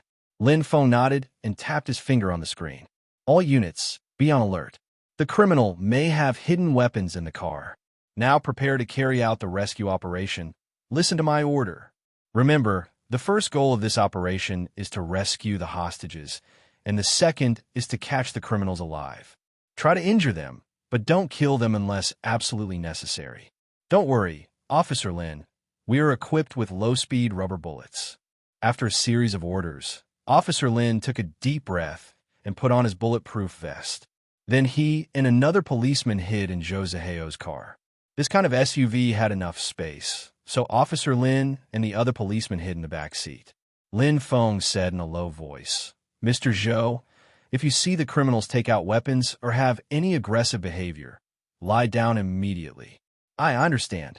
Zhou Zihao took a deep breath and looked nervous. Officer Lin thought for a while and suddenly took out something. Just in case, take this. This is stun grenades. Stun grenades can't kill, but can make people dizzy and blind. It's very simple. Just pull the pin and throw it out, but remember to close your eyes and cover your ears as much as possible. Joseheo calmed down and took it gently. Lin Feng said seriously, "Then let's move." "I say, Foreman, will the person you mentioned really come? What time is it? Will we be stood up?" This girl was a prostitute. Would her man be trustworthy? Why don't I make a call and ask if the cement is finished? How would I know? Changzi fanned himself with his palm. But it's good to see if the cement is finished. The construction site is really urgent. Oh, a car is coming. Let's go and see if it is. Long Chong waved his hand and stood up with a group of workers who were squatting on the side of the road. A black SUV began to slow down and finally stopped 3 meters away from the van. Long Chong and the others watched as a refined young man got out of the car nervously. "Foreman, look at this gigolo. The car he drives is really good." The worker commented in a low voice. "His clothes also look good. From what I see, this girl must have given this pretty boy a lot of money." "Bah, you're a freeloader." Another worker spat. All right. Why do you care so much about others? One is willing to be beaten, and the other is willing to be beaten, right?" Long Chong knocked on their heads and walked towards Joseheo. He had only taken 2 steps forward when he saw Joseheo suddenly take a step back, as if he was extremely scared. Long Chong frowned and said in a low voice, "Are you the guy who just called?" Joseheo calmed down and said, "Yes, I am. Where is Shelmon? I want to see her." Long Chong waved his hand and said, "Don't worry. Have you brought the thing I asked you to bring? I need it in a hurry." In the car. Joseheo said, "But you have to let me see Shelmon first, then I can give it to you." "Damn it. Don't mention that girl. I'm angry." Long Chong suddenly scolded fiercely. Joseheo said in horror, "What did you do to her?" "What did we do? She did something to me, okay?" Long Chong pointed to his ear and said, "Look, that's why that woman bit me. Bah, I'm not an S&M fan. I can't stand this kind of heavy taste. If my boss didn't want to sleep with her, I would be too lazy to take her." In the car, Lin Feng, who had been paying close attention, heard this and quickly lowered his voice. "Boss? And boss. It seems that their leader may be lurking in the car. Everyone, pay attention to your surroundings." "Got it." And Officer Lin could still distinguish calmly, but Joseheo couldn't calm down. He suddenly rushed forward and angrily grabbed Long Chong's collar. He gritted his teeth and said, What did you say? You bastards. What did you do to Shelmon? Bastards, I'll fight with you." "Mr. Zhou, calm down." Seeing this, Lin Feng hurriedly reminded Joseheo through the headset. But Joseheo, who heard that his fiancée might be abused, couldn't listen to him. He suddenly roared, "I'll fight with you." "Ah!" Stun grenades. Joseheo pulled the safety of the stun grenade. Bang! On the road, only the sound of an explosion could be heard. Long Chong and his fellow workers were seeing stars. The sky and earth were spinning, and their ears seemed to be deaf all of a sudden. They could only hear a continuous buzzing sound, and all of them fell to the ground. Lin Feng gritted his teeth. The situation has changed. "Assaultine, go." "Got it." While giving the order, Lin Feng kicked open the door of the car and rushed out in an instant. Holding a gun with both hands, he quickly judged that Long Chong and others had temporarily lost the ability to resist. He quickly rushed to the front of the van and pointed his gun at it, approaching slowly. A group of assault team members also held LS-2 submachine guns at this time. There were a total of 8 people, and they all raised their submachine guns and pointed at the van. The police officer who accompanied Lin Feng to hide hurriedly dragged Joseheo away from the scene, while the other 3 members of the commando team pointed their guns at Long Chong and the others who were lying on the ground. Long Chong, who finally woke up from the dizziness, patted his head on the ground and shook his head. What the hell is this? Oh my God, this. What kind of movie are they shooting?" However, when he saw the black muzzles pointing at him, he was scared out of his wits. Not to mention, when he saw the commandos who were armed to the teeth surrounding him, he was scared out of his wits. Why did he suddenly hear a bang and see such a strange scene when he woke up? F***CK. What is this? Did I encounter the legendary time travel? But This start is a bit ridiculous. At this time, a assault team member suddenly opened the door of the van, then quickly turned around and said, "Captain Lin, this is empty. No one, no weapons." Empty? Lin Feng was stunned. Luocio looked away from the side. This was a riverbank. What? What was that sound? Old Feng looked at the boss in front of him nervously. He didn't know how he came here. Just in a moment, he came here directly from his home. It was exactly the same as when he suddenly came to the street from the prison. He never doubted the ability of the boss. Boss Luo shook his head with a little disdain, but his voice was still calm. "It's nothing, it's just a blunder." He suddenly pointed to the front. "Your daughter is there, behind that stone." Hearing his daughter's news, Old Feng couldn't care less about the Yulong Opera. He stepped on the stones on the riverbank and staggered to the back of the big rock. Behind the stone, Tao Xiaoman was there. She was soaked all over and half of her body was still immersed in the river. Her body leaned against the stone as if she had fainted. "Xiaoman! Xiaoman!" Old Feng couldn't care less. He hurriedly pulled her up and shouted anxiously, "How can my daughter be like this?" Miss Xiaoman accidentally fell down when she ran. Luocio pointed to a slope above the river. "She fainted when she fell down, and the river washed her here. Don't worry, she's not in danger. She just fainted temporarily." Old Feng let out a sigh of relief. But when he was about to say something, the boss suddenly waved his hand. The scene in front of Old Feng changed again. This place looked like a cave. He subconsciously looked around and found his daughter was still here. Then he was a little relieved, but he was puzzled. "Why did you bring us here?" The club's boss said slowly, "Well, old man, you can rest here for a while. I'll go take care of some things. But don't worry, it won't take too long. Besides, don't you want to talk with your daughter? It's a rare opportunity." Old Feng clearly felt that Tao Xiaoman's body moved. It seemed that she was about to wake up. Old Feng was shocked. No, I can't let her see me now. Miss Xiaoman won't be able to see anything for the time being. Don't worry. What do you mean? Boss Luo's figure began to fade away. "Sir, I'm sorry to have caused you and your daughter trouble. This is a little mistake on our side. So, this is a small compensation." He had already disappeared. Old Feng was stunned and heard Tao Xiaoman's weak and frightened voice. Who's here? I can't see anything. It's so dark here." Old Feng waved his hand in front of Tao Xiaoman. Though it was a little dark in the cave, it was not impossible to see anything. Chapter 397. Of course, Long Chong didn't travel through time, but he squatted on the ground and put his hands on his head. Well, this action reminded Chong Zi of his past. But in the past, at most, he was held up with batons, and not submachine guns. Officer, I really don't know anything about kidnapping. Just like what I said earlier, I'm just helping someone to bring a woman to prison. I've told you everything. I'm not a kidnapper. I'm innocent." They were still on the highway. Everyone from the police station, including Zhou Ziheo, Long Chong's gang, and the van that broke down. "Officer Lin, I've called the prison. There's a prisoner named Fatty Zhang in there, and Long Chong did visit the prison many times." "Officer Lin." Lin Feng felt embarrassed.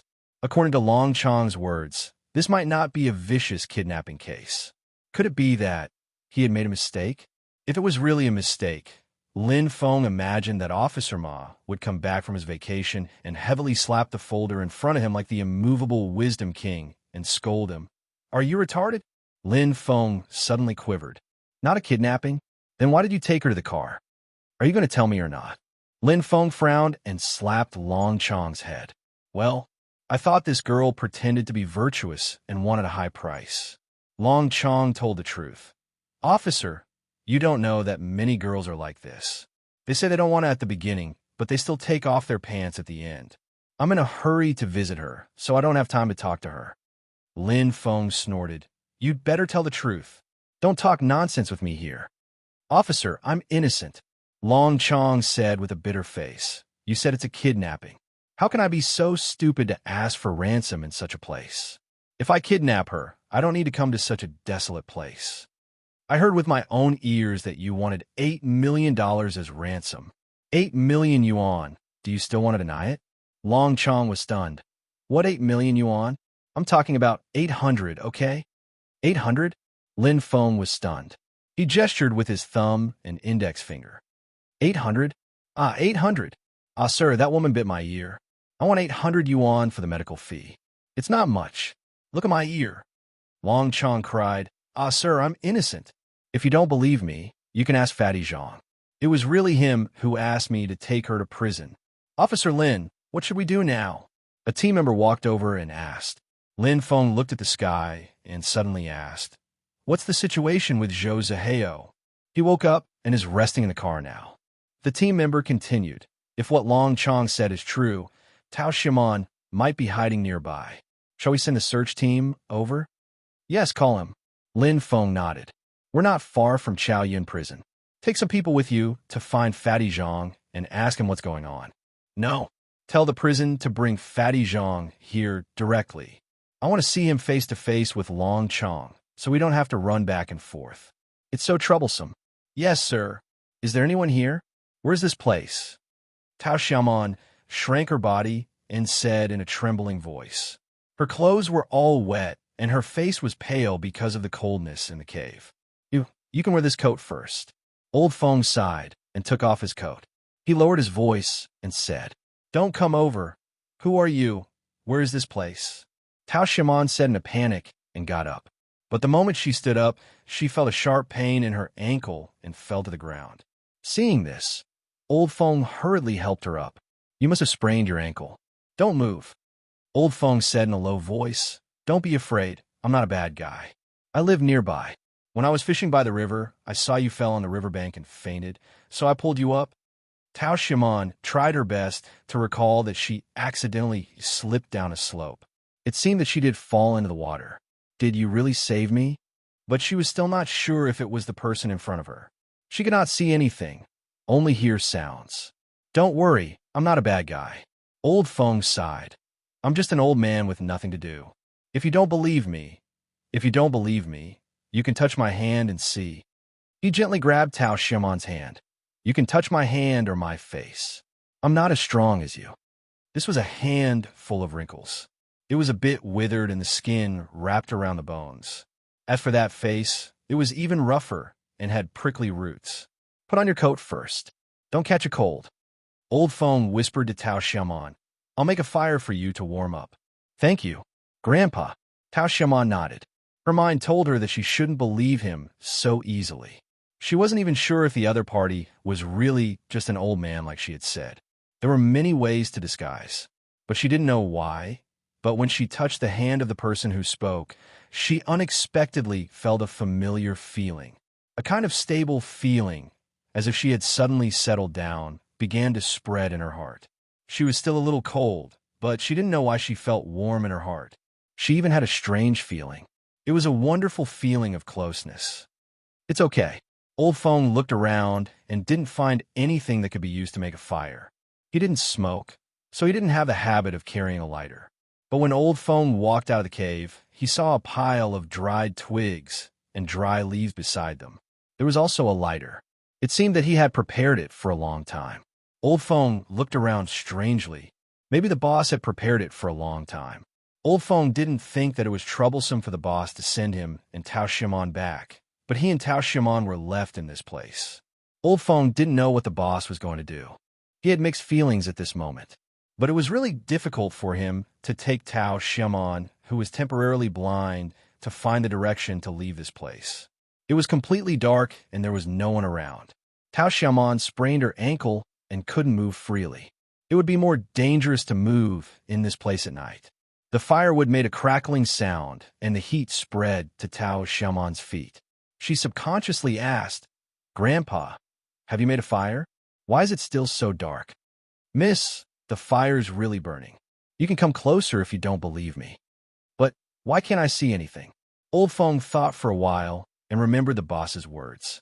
He hesitated and said, Miss, when I pulled you up, I found your forehead was injured. Could it be that you've hit your head? Can't you see anything? Tao Xiaomon touched her forehead. It was indeed painful, but she didn't notice it until now because she was too panicked. I can't see. I can't see. I can't see. How could this be? How could this be? Tao Xiaomon began to cry in panic and fear. Old Phone was heartbroken and comforted her at once. Miss, don't worry. I think your eyes are fine. You just can't see for a while. It's often said on TV that sometimes when the nerves are pressed by blood clots, you will lose your sight for a while and recover gradually. Don't be afraid. I'll be with you. Don't be afraid. Old Fang's last sentence was filled with determination. Tao Shaman really calmed down. She bent her knees and hugged her arms, sitting there quietly. It was very quiet in the cave, except for the sound of burning firewood. Old Feng, are you still there? Tao Shaman asked with hesitation. Yes, I'm here. I'm a little scared. Can you talk with me? Tao Shaman smiled bitterly. I don't know why, but I feel relieved when I hear your voice. Really? Old Feng's nose twitched, but he silently broke the twigs and threw them into the fire. Old Feng, where's this place? Oh, it's a village nearby. Old Feng thought for a while. I've lived here since I was a child. I only know this place is called Wadi. You haven't gone out before? Tao Shaman was surprised. Old Feng shook his head and sighed. Sometimes I don't want to go out after staying in a place for a long time. Besides, there's no place for me to stay. Why? Tao Shaman was curious. Old Feng, where's your family? Family? Old Feng was silent for a while. My wife passed away long ago, but I still have a daughter. I haven't seen her for a long time. Tao Shaman apologized. I'm sorry, I shouldn't have asked this. It's okay. Old Feng shook his head and looked at Tao Shaman. Her face reminded him of his wife who had passed away. Old Feng stared at the screen with tears rolling down his cheeks. Old Feng, are you still there? Tao Shaman reached out her hand and looked a little nervous. Old Feng? Yes, I'm here. Old Feng hurriedly said, Don't be afraid, miss. By the way, you can sit here for a while. I saw a wild fruit tree. Let me pick a fruit for you. I think you're hungry. Old Feng, I'm not hungry. Old Feng. She heard the sound of footsteps slowly going away. Tao Shaman began to curl up. She couldn't see anything and couldn't move because of the cold. She couldn't even see the light in front of the fire. How could she not be afraid? She felt like a lost and helpless child. It was a terrible experience. She didn't expect that she would have such an experience again in her life. She remembered that when she was a child, she secretly followed a neighbor's child out to play. Then she lost her way and could only stay by the roadside. She slowly closed her eyes. But this time, would she be found again? Chapter 398. Of course, Old Feng was not the only one. Every time he visited the prison, he could only sit on the bench. But in the past, when Old Feng encountered this situation, he would always be alone. At most, Zhou Xiaoquan would be the only one accompanying him. But this time it was different. Old Feng had a few more cellmates or underlings around him. Well, damn it, did you not eat again? Harder. Old Feng. Of course, it was Taiyinzi's version of Old Feng. He was enjoying the service of his cellmates with his eyes closed. Don't get me wrong, the so-called service here was a very serious behavior. Why did you stop? But the hand on Taiyinzi's shoulder suddenly stopped. This made Taiyinzi feel something was wrong. He opened his eyes, and when he was about to scold him, he suddenly fell down from the bench. He fell down by himself. As for the reason why he fell down, Taiyinzi hurriedly got up from the ground. He didn't have a majesty of dozens of cabin chiefs. He said respectfully, I didn't know Miss Yi was here. Please forgive me for not coming out to meet you. This tone was not a problem for Taiyinzi, an old guy from 500 years ago. It was not a problem for Miss Servant Girl, who had met ancient people. So Miss Servant Girl said with a smile, Taiyinzi, I've studied the Eastern culture. People like you are called local emperors. Taiyinzi, how are you doing in such a remote place? This. Taiyinzi glanced at his cellmates, who didn't move at all. Time was still flowing, but their bodies and minds were in a state of temporary rigidity.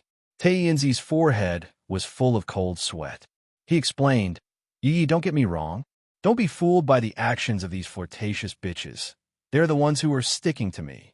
This old Taoist is loyal and devoted to my master. The sun and moon can be our witness. Yi said indifferently, since you're so loyal, then you should properly solve the problem later. Remember not to speak carelessly and waste master's resources. Yes. Tianzi hurriedly nodded his head in agreement. Then he paused and raised his head. Wasting resources? Please enlighten me, Miss Yi. Miss Maid squinted and said softly, Tianzi, don't you know that Master is in a bad mood because of you? Tianzi said in shock, You Miss Yi this. What the hell is going on? Miss Maid said indifferently, Tianzi, you have to ask your good disciple. Disciple? Tianzi was taken aback. He asked cautiously, Which one? Do you have many disciples? Yu Yi answered without asking. Tianzi shook his head and said, No, I'm clean. How can I have any disciple? There must be some misunderstanding. Yu Yi said indifferently, Listen, you know that Fatty Zhang wanted to please his master by arresting Tao Xiaomon and sending her to prison. Oh, I see. Tianzi nodded and stroked his beard. He nodded and said, Well, this Fatty Zhang is really considerate. Not bad, not bad. After a while, Tianzi reacted and his face changed greatly. What the F*** CK? It was late at night. Tents were set up on the road. A group of search team members began to search along both sides of the road. Even helicopters were launched because of the dark sky. At this time, 2 cars were coming from afar. One was a police car, and the other was a prison van used to transport prisoners. Officer Lin hurriedly walked over with bread in his mouth and looked at them. Didn't I ask you to bring Fatty Zhang here? Why did you bring so many people here? At this time, the police officer who led the team to the prison stepped forward and pulled Lin Feng aside, whispering, Officer Lin, you have to be mentally prepared. What? Officer Lin, I think we've made a big mistake this time. Speak clearly. Lin Feng was still relatively calm, even though he had already vaguely guessed the answer.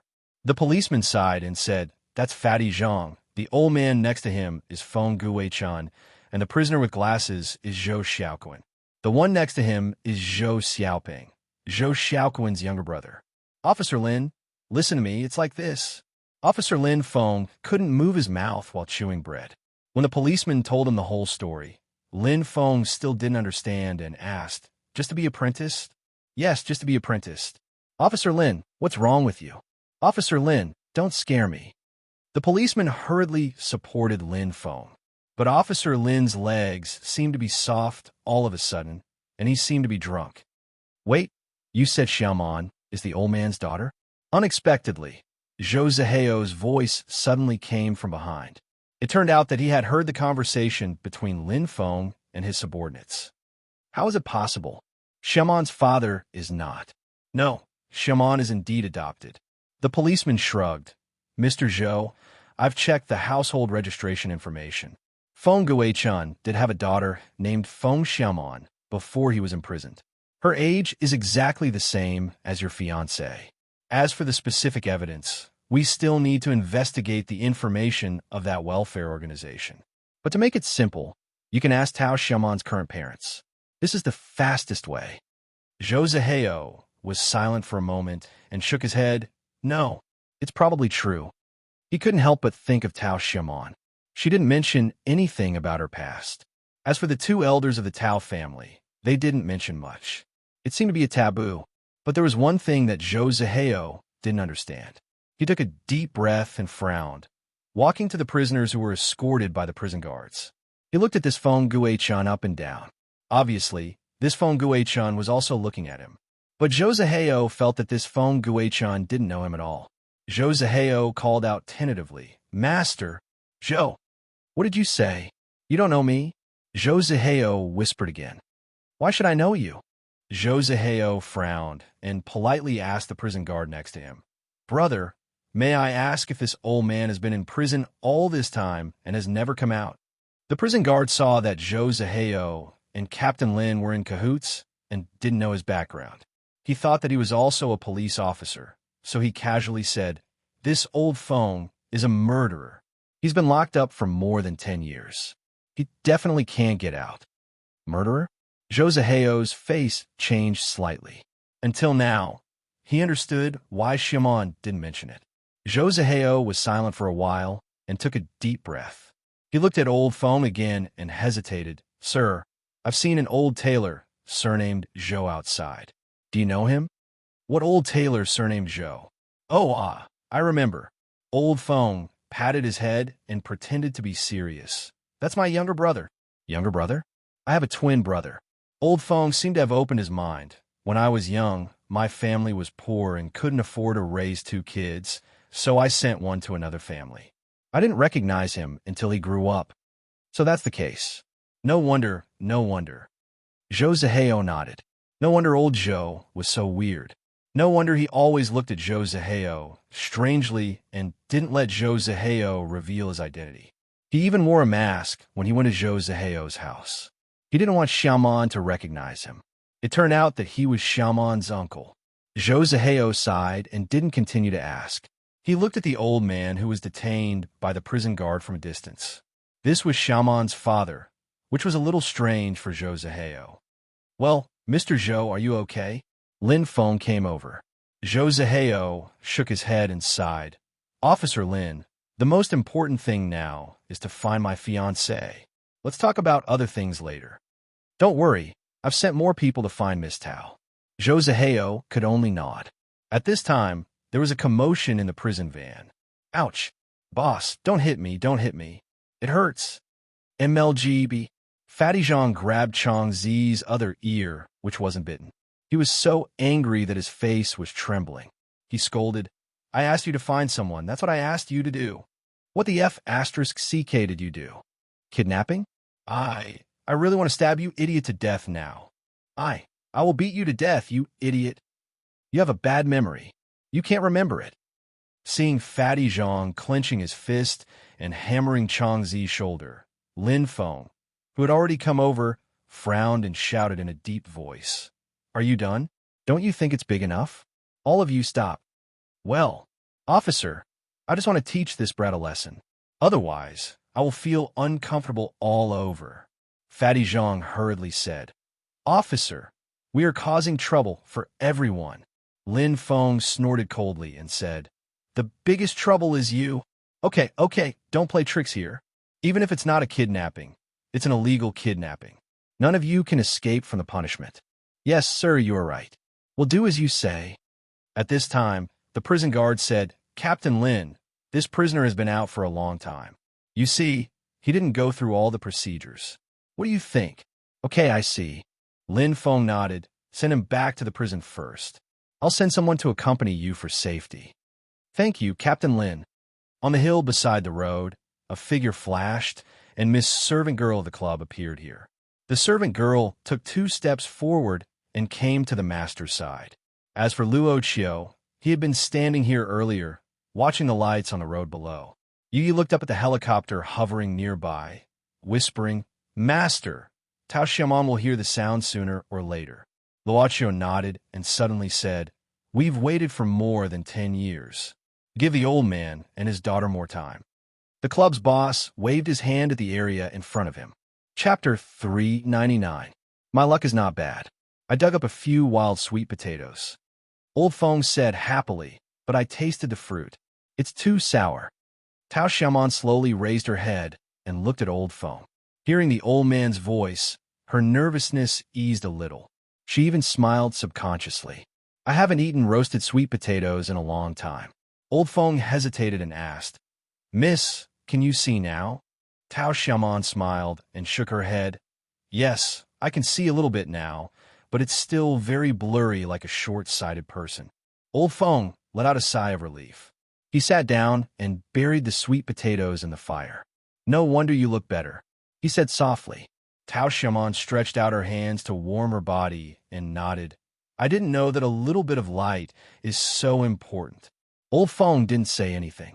Tao Xiaomon suddenly asked, Do you have a mobile phone? I want to make a call. Old Feng shook his head. I don't have one.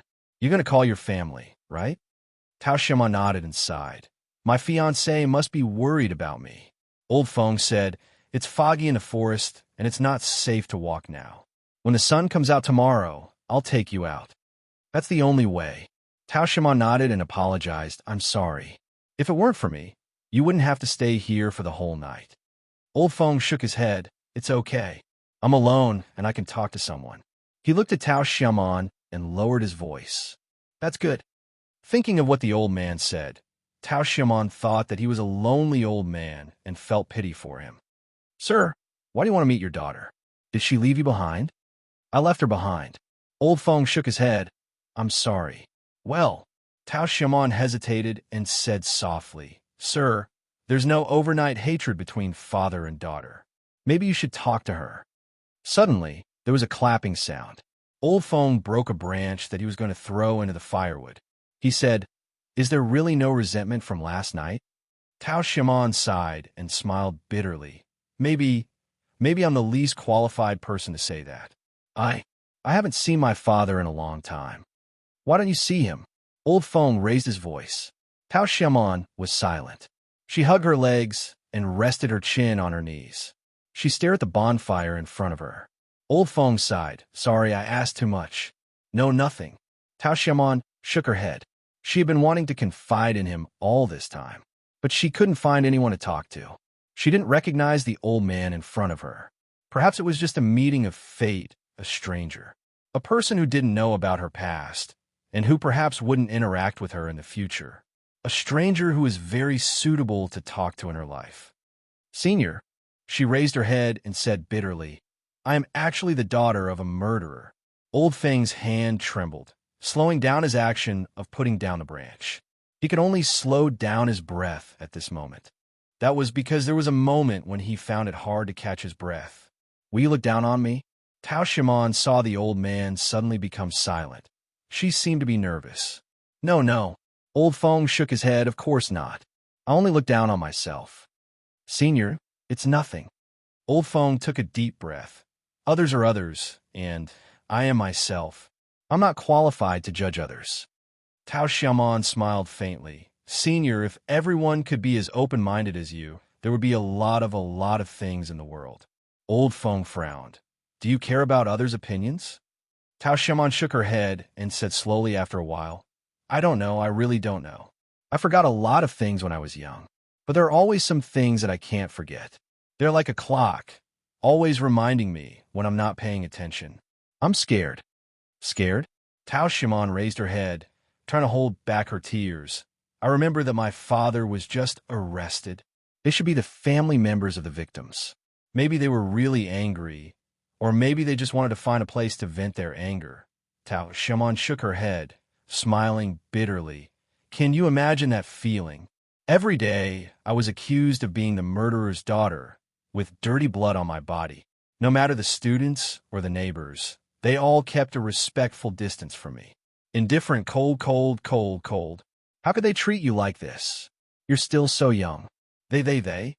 Old Feng's heart was bleeding. He said they several times and stabbed the branch into the bonfire. Tao Xiaomon was startled. Senior, why are you more agitated than me? Old Feng heaved a sigh. I feel sorry for you. The mistakes of the previous generation should be borne by the previous generation. Why should the hatred be passed on to the next generation? Tao Xiaomon smiled bitterly. Yes. Why? Perhaps those who have been hurt can only fill the hole in their hearts by hurting themselves. Inside the cave, there was a sudden silence. Only the fragrance of the roasted sweet potato filled the air. It's cooked, right? Tao Xiaomon whispered. It smells so good. I'll get it for you. Old Feng nodded, digging out the sweet potato with the branch and picking it up. Unexpectedly, the sweet potato was too hot.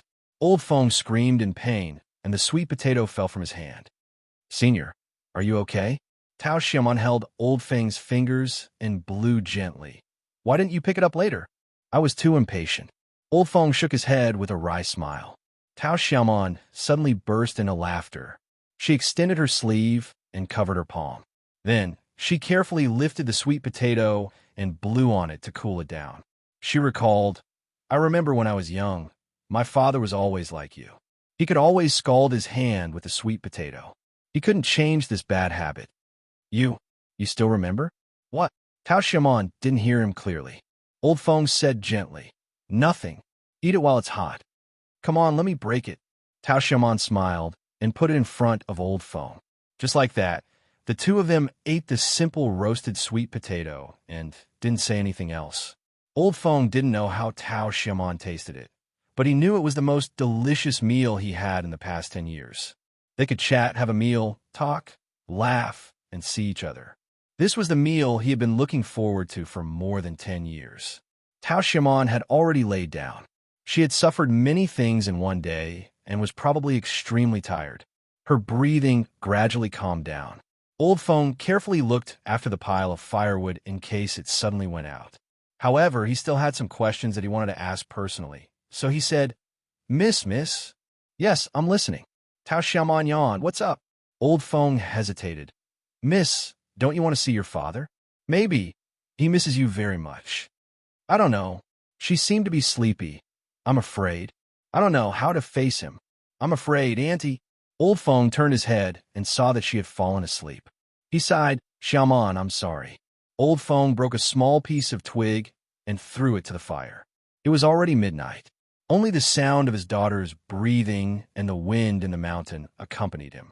He was very peaceful. Old Feng suddenly came close to Tao Xiaomon, stretching out his hand to touch her face. But he didn't dare to get close to her, fearing that he would disturb her dream. Perhaps she was having a very good dream right now, and he saw her smile as she slept. Old Feng sighed and walked out of the cave slowly. It was still foggy outside, but he could vaguely see the shadow of the moon. Old Feng raised his head and stood still for a long time. Then he gritted his teeth and made up his mind. It's enough. Come out. Old Feng said softly. It's enough. Come out. I know you're here, boss. Hearing Old Feng's call, the boss of the club finally appeared in the darkness. Sir, what can I do for you?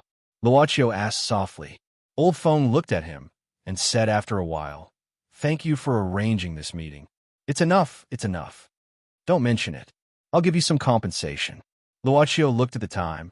Miss Xiaomon's eyes will recover after she wakes up. Don't worry.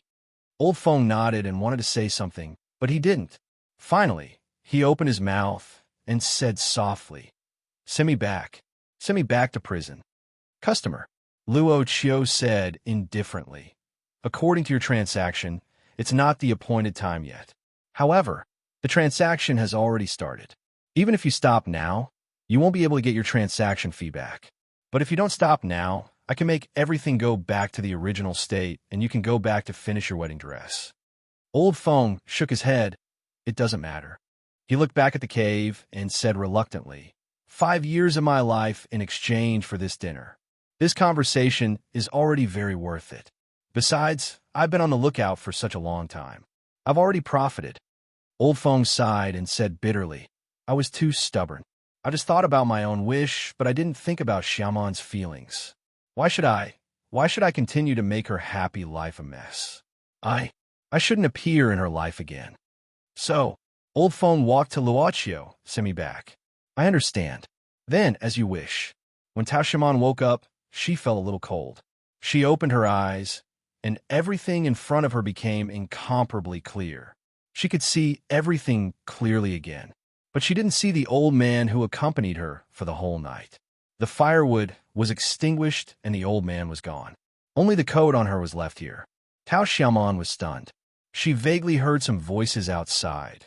Someone was calling her name, and there seemed to be many people. She limped out of the cave and heard more voices. She also saw a helicopter hovering in the distance. It was dawn. I'm here. Can you hear me? I'm here. She began to shout loudly. Not long after, a few people from the search team finally found her. Chapter 400. Except for the sprain on her foot, Tao Xiaomon felt that she was in good condition. However, under Zhou Ziheo's strong request, she had to stay in the hospital for various examinations. Of course, Tao Xiaomon was more concerned about her eyes. The result was slight myopia, which was common to ordinary people. Zhou Ziheo was peeling an apple for Tao Xiaomon when two people came in. It was Lin Feng and another police officer who had accompanied him here. After asking about Tao Xiaomon's condition, Lin Feng sat down and said, Miss Tao, we're here to give you a statement and add some details about the case. Is that okay? Tao Xiaomon nodded and told the police the details of how Long Chong caught her. Lin Feng continued, and there's one more thing about Long Chong. Miss Tao, what are you going to do?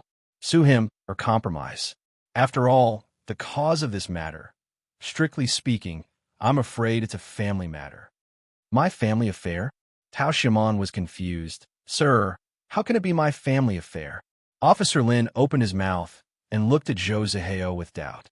Zhou Zihao smiled bitterly. Officer Lin, I'm sorry. I haven't told my fiancée the whole story. She knows nothing. Zihao?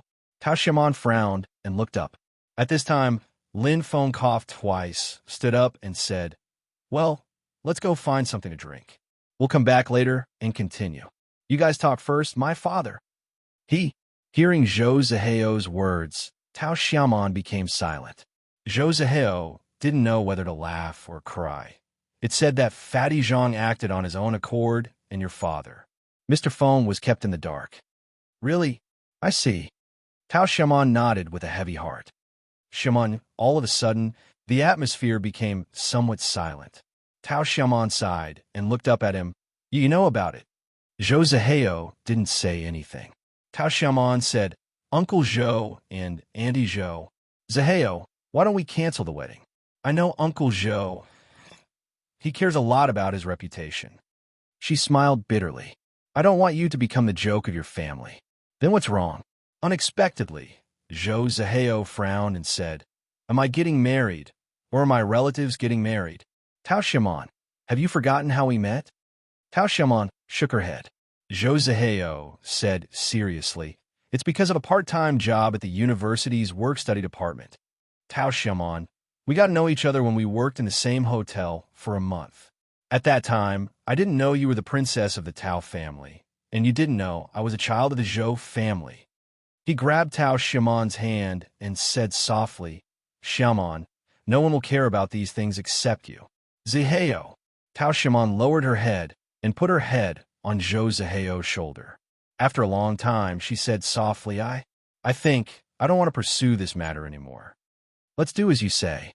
Zhou Zihao nodded. After all, he's her biological father. Don't you want to meet him?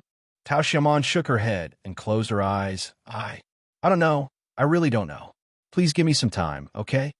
Zhou Zihao nodded and decided to change the topic. However, I really didn't expect that other than your biological father. I actually met your uncle a long time ago. My uncle? Tao Xiaomon was stunned.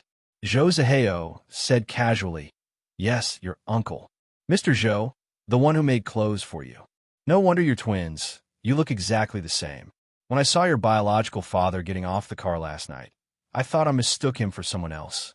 After asking around, I found out that Mr. Zhou was your biological uncle.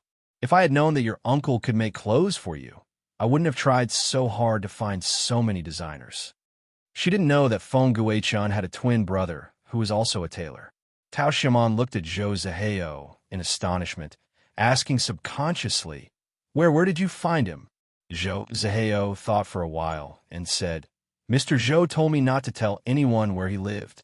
But now, there's no need to hide it. Well, let me think. Oh, I found him at number 33, Lane 2 of Jihua Road. Number 33, Lane 2 of Jihua Road. Tao Xiaomon murmured and suddenly raised her head. Is it a 5-story Tang Tower? You've been there before, right? Yes. How can I meet Mr. Zhou if I don't go there? Zhou Zihao smiled. Tao Xiaomon suddenly grasped Zhou Zihao's hand. The living room has been remodeled. The place where the dining table used to be has become a workbench. There's a black sewing machine beside it. By the way, there are many photos on the left wall. Yes. How do you know all of them? Zhou Zihao was stunned and then patted his forehead, shaking his head. I'm so stupid. Since it's your uncle's house, you must have been there when you were a child. But you should have seen them when you were a child, right? Even after so many years, he still hasn't changed. It seems that this Master Zhou is really a nostalgic person. That was my home when I was a child. Tao Xiaomon wanted to tell the truth several times, but subconsciously, she didn't know how to say it. It seemed that there was something that made her unwilling to tell the truth. She even had an illusion that Feng Guichun really had a twin brother that she didn't know. Zihao, I want to go there. Tao Xiaomon took a deep breath. Can I go there now? He couldn't refuse his fiancée's request, so he nodded. Putting on his favorite pair of tights, the monk from 500 years ago, the only newcomer in the club, felt that he still liked the feeling of being pressed against his skin. Of course, he also wore a matching plaid shirt, and the most important soul, the wig with an afro. Idiot. In the lobby, Miss Qin Shiyu opened her eyes and said indifferently. Then she stood up and left the lobby of the club. She had stayed here for more than a month, but she didn't make much progress. Maybe she wanted to relax and strike a balance between work and rest, or maybe she just felt that this former fellow disciple was quite an eyesore. But Taiyinzi was in a good mood today. He finally got out of that prison and didn't have to hang out with those idiots all day long. As for the matter of Qin Shuyu, this old Taoist will be magnanimous and let it go for now. Moreover, after Qin Shuyu went out, the lobby of the club suddenly became empty. Master is not here for the moment. Taiyinzi narrowed his eyes, walking towards an old gramophone in the lobby of the club. Miss Yu went to buy groceries. If there's no guest, she'll come back in at least half an hour. Tut, tut, tut, it's my turn to take charge. Taiyinzi rubbed his hands and opened the cabinet under the gramophone. When he intended to pick out one of the many vinyl CDs inside, his arm was suddenly entangled by something. This time, it was a black rope that entangled him. The rope was shot from all directions. Taiyinzi couldn't react. In the blink of an eye, his body had been firmly tied. Then the main rope was pulled back, and his whole body was hung up to the ceiling. Well, this posture seems to be familiar. F***, it's happening again. Taiyinzi blinked his eyes. He saw a note on the cabinet under the gramophone. This is exclusive to the master. Don't move, or you'll be responsible for the consequences. Yu Yi. No. Zhou Xiaoquan felt that his elder brother seemed to have recovered his original appearance. After waking up today, this elder brother ran to the workshop and started to sew, as usual. Elder brother, are you okay? Zhou Xiaoquan looked at Old Feng worriedly, asking softly. Old Feng said with a smile, what can happen to me? Zhou Xiaoquan gave a start. No, elder brother, have you? Old Feng shook his head. Let bygones be bygones. Don't think about it. Don't worry, I'm fine. Zhou Xiaoquan patted Old Feng's shoulder, sighing. Elder brother, have you gotten over it? Old Feng put down his hand, lowering his head and smiling sadly. It's the same whether I get over it or not. As a parent, as long as I see my children happy, it's better than anything else. She's doing well now. That's enough, that's enough. Elder brother, Zhou Xiaoquan wanted to say something. Old Feng smiled and said, come on, if you are free, you can help me cut this pile of threads. If you don't work hard, how can you reduce your sentence and get out early? You're right. Zhou Xiaoquan smiled and took the scissors, but he was a little sad. He might be able to reduce his sentence and leave early, but it was impossible for this elder brother. At this time, a person hurriedly ran into the workshop. Master, you're here. I've been looking for you for a long time. He saw Fatty Zhang running towards him at lightning speed. He reached out and pulled Zhou Xiaoquan up, then sat down. He looked at Old Feng and said, Master, I'm really sorry. I'll teach that bastard Long Chong a lesson. Master, you have to believe me. I really want to show my filial piety to you. I really didn't know things would turn out like this. He didn't know what happened here after he left. But Old Feng didn't want to care about it. Fatty Zhang was always the bully here, and his attitude was good. Old Feng shook his head. It's all right, it's all right. I knew that, master. You have a big belly and can hold a boat. Fatty Zhang tried to flatter him. Then he approached him and said, well, master, can we discuss something? You see, although this is a blunder, but you also saw how much I care about you. Master, every day I worry about you, and I'm heartbroken. Do you think my apprentice is good? Old Feng laughed. Yes, good. Right? Fatty Zhang blinked and said carefully, Master, I've been doing this for a long time. Shouldn't you teach me something new? Teach you? Old Feng gave a start and said, what do you want me to teach you? Fatty Zhang rubbed his hands and said, that must be because of your real ability, master. Just 1 or 2 moves will do. Old Feng frowned and suddenly handed the needle to Fatty Zhang. He said casually, take this and practice slowly. All my skills are on this needle. Fatty Zhang was stunned. He held the needle in his hand and stared at it for a long time. He said subconsciously, all in this needle? This embroidery needle? Wait a minute. Could this be the legendary Sunflower Treasure Codex? Undefeatable in the East? Therefore, Fatty Zhang, who was the former chief of several cabins, suddenly shuddered and instinctively clamped his legs together. Chapter 401. Tao Xiaomon didn't say a word all the way. She was the most absent-minded Zhou Zihao had ever seen her. He knew that at this moment, no words could compare to silent companionship. Finally, the car entered Jihua Road and stopped in front of a 5-story Tang building. She passed by here not long ago, but she couldn't go up. Zhou Zihao opened the door for her, but she sat on the chair and didn't get off. Suddenly, Zhou Zihao reached out and carried her out of the car. He smiled and said, "It seems that it was right to keep exercising. I can still go up to the 5th floor. Put me down." Tao Xiaomon didn't know whether to cry or laugh. "I'm so embarrassed." This man could always find a way to calm her down. Tao Xiaomon said softly, "Help me up." Just like that, the last time when they were revisiting the old place, they couldn't walk up the stairs. Now, the two of them could walk up the stairs. Even though it was inconvenient for him to walk up the stairs due to his injured foot, he still felt much more relaxed than before. When Tao Xiaomon saw the familiar door, she realized that she had really grown up. "Mr. Zhou, Mr. Zhou? Mr. Zhou, are you there? I'm Zhou Zihao, Mr. Zhou." Zhou Zihao continued to knock on the door, but there was no response. He couldn't help but frown and say, "Could it be that he went out?" "Zihao, touch the top of the door. There should be a key." Tao Xiaomon pointed to the left. "It should be around here." "Okay, I'll look for it." Zhou Zihao nodded. He didn't need to stand on tiptoe. He could touch it with his hands. He touched it a few times, then smiled and said, "There really is. I couldn't find it when I was a child." Tao Xiaomon suddenly said in a low voice. Zhou Zihao opened the door easily and helped Tao Xiaomon into the house. But still, he didn't hear anything. The last time Zhou Zihao came in, he had taken a good look at the living room. As for the room, he didn't want to be rude.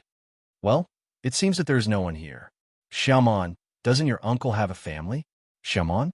But Tao Xiaomon held the wall and walked towards the workbench. She couldn't move her feet in front of the workbench. She reached out her hand and gently picked up a phoenix robe. The moment she touched it, she became absent-minded. "So it's already done."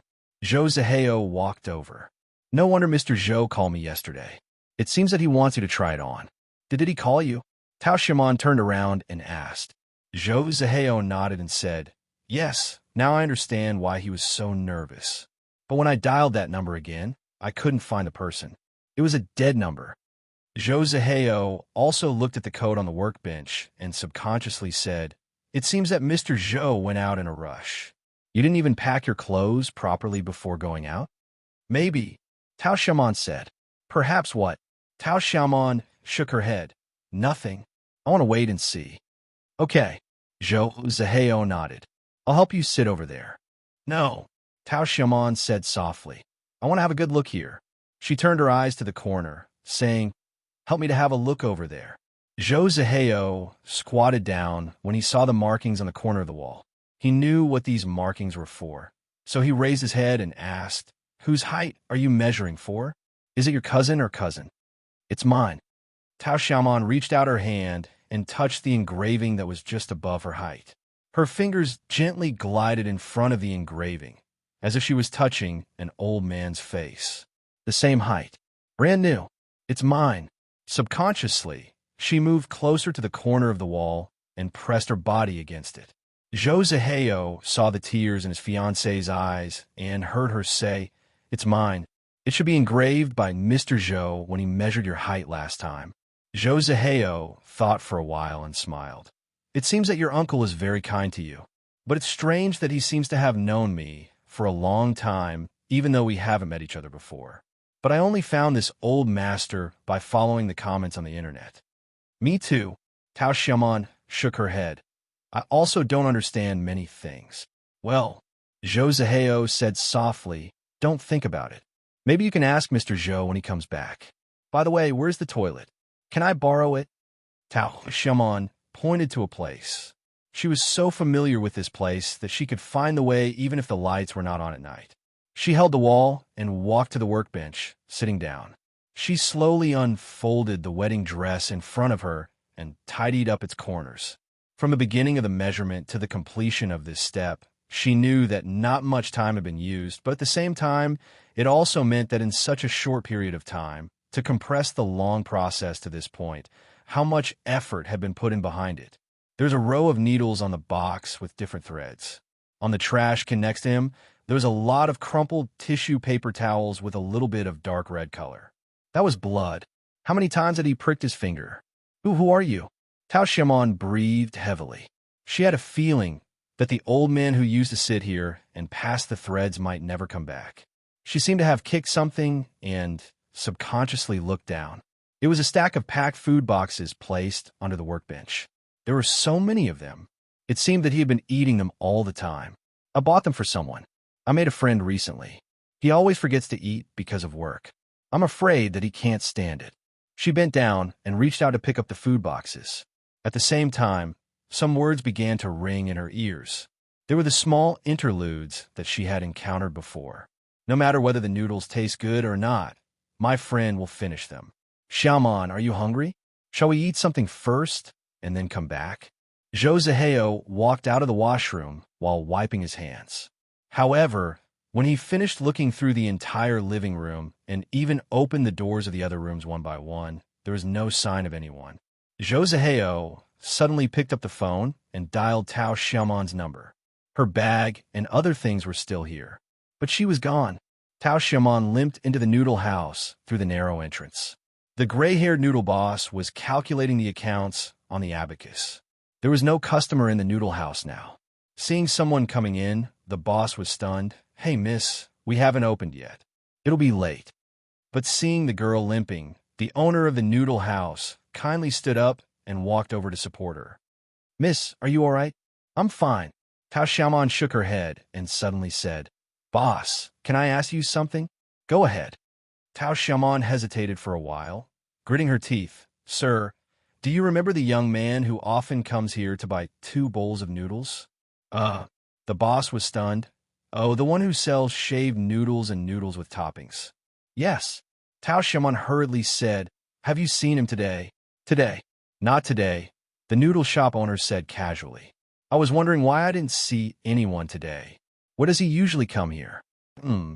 Usually it's the morning and evening meal. The noodle shop owner thought for a while and said, Yes, it's the morning and evening meal. But he didn't come for lunch today. I don't know whether he will come for dinner or not. Miss, are you looking for this young man? Sir, can I sit here for a while? Take a seat. The boss helped Tao Xiaomon to sit down. Miss, let me get you a glass of water. No, thanks. Tao Xiaomon shook her head and suddenly asked, Sir, did the young man say anything strange? No, I don't think so. The owner of the noodle house shook his head and said, I remember that this young man rarely speaks and is very quiet. He pays and leaves without saying anything. If you don't have anything else to do, you can sit here as long as you want. I have to settle the account. It's all right. Tao Xiaomon sat there alone. Only then did she remember that she had left in such a baffling manner. She had recklessly come to this place without even thinking about telling her fiancé. But when she was about to make a call, she found that she didn't even take her mobile phone with her. Tao Xiaomon couldn't help asking herself, Tao Xiaomon, what's wrong with you? She shook her head, thinking that she should go back. But just as he stood up, a soccer ball suddenly rolled in from outside the noodle shop. Then a child ran in after it. Then there was a chubby woman. She was a bit angry. How many times have I told you not to play football on the road? You just don't listen. Now you're in someone else's shop. Mom, I didn't. It rolled in by itself. I didn't even kick it. The child complained. How could the ball run in by itself? How can you lie at such a young age? The chubby woman widened her eyes and was about to hit her son. But this child was very clever. Whenever he saw someone, he would immediately hide behind that person. He didn't even care that this big sister's feet were tied up like a dumpling. Chun Chung, you're so disobedient, right? Come over here. Don't harass her. The slightly plump woman put her hands on her waist, but when she saw that her son had harassed someone, she immediately looked apologetic. I'm sorry. My son has always been very naughty. He didn't mean to. Are you okay? Xiaomon? Feng Xiaomon? You're Feng Xiaomon, right? I'm Mimi. Jiang Xiaomei. 2 women and a child who was drinking soda were chatting in this small noodle shop. You've gone abroad. No wonder. The chubby woman called Mimi's side. I didn't expect to see you again after more than 10 years. Tao Xiaomon also sighed. She had met Mimi once. Last time, when she visited the old place, she recognized her, but didn't come forward to greet her. Tao Xiaomon looked at the child hiding behind his mother's skirt and said softly, "Well, your son has grown up for more than 10 years. Mimi suddenly asked, "Do you know who's his father?" "Who's?" "Amu. Chen Zimu. That naughty king." Tao Xiaomon was surprised. "You two got married? My God, I didn't expect that." "Me neither." Mimi shook her head with a strange look, but her smile was very sweet. She sighed. "This is probably the so-called impermanence of the world. Just like how you suddenly transferred to another school one day. We didn't expect that either." "Nothing." Tao Xiaomon shook her head. Mimi suddenly stopped talking. She and the woman in front of her used to be very good friends, but they didn't see each other for more than 10 years. Perhaps this unfamiliarity wasn't because of the separation of more than 10 years, but because it had existed for more than 10 years. It was because of the prejudice of the parents back then. "By the way, why did you suddenly come back this time?" "I'm going to get married. My fiancé's hometown is here, so I came back to hold a wedding banquet." Tao Xiaomon said softly. "Congratulations." Mimi subconsciously grasped Tao Xiaomon's hand, but she felt it was inappropriate and withdrew her hand awkwardly. Tao Xiaomon grabbed her hand. "Will you come on that day?" "Of course. I'll definitely come," Mimi said softly. She suddenly lowered her head. "Xiaomon, I'm sorry. At that time, I let bygones be bygones." Tao Xiaomon shook her head. Mei smiled bitterly. She reached out and touched her son's head. "But I know that I hurt you. Not only me, but also your classmates. We shouldn't have done that to you at that time." It was true. The older a person was, the more they understood things and the more they understood their own childishness.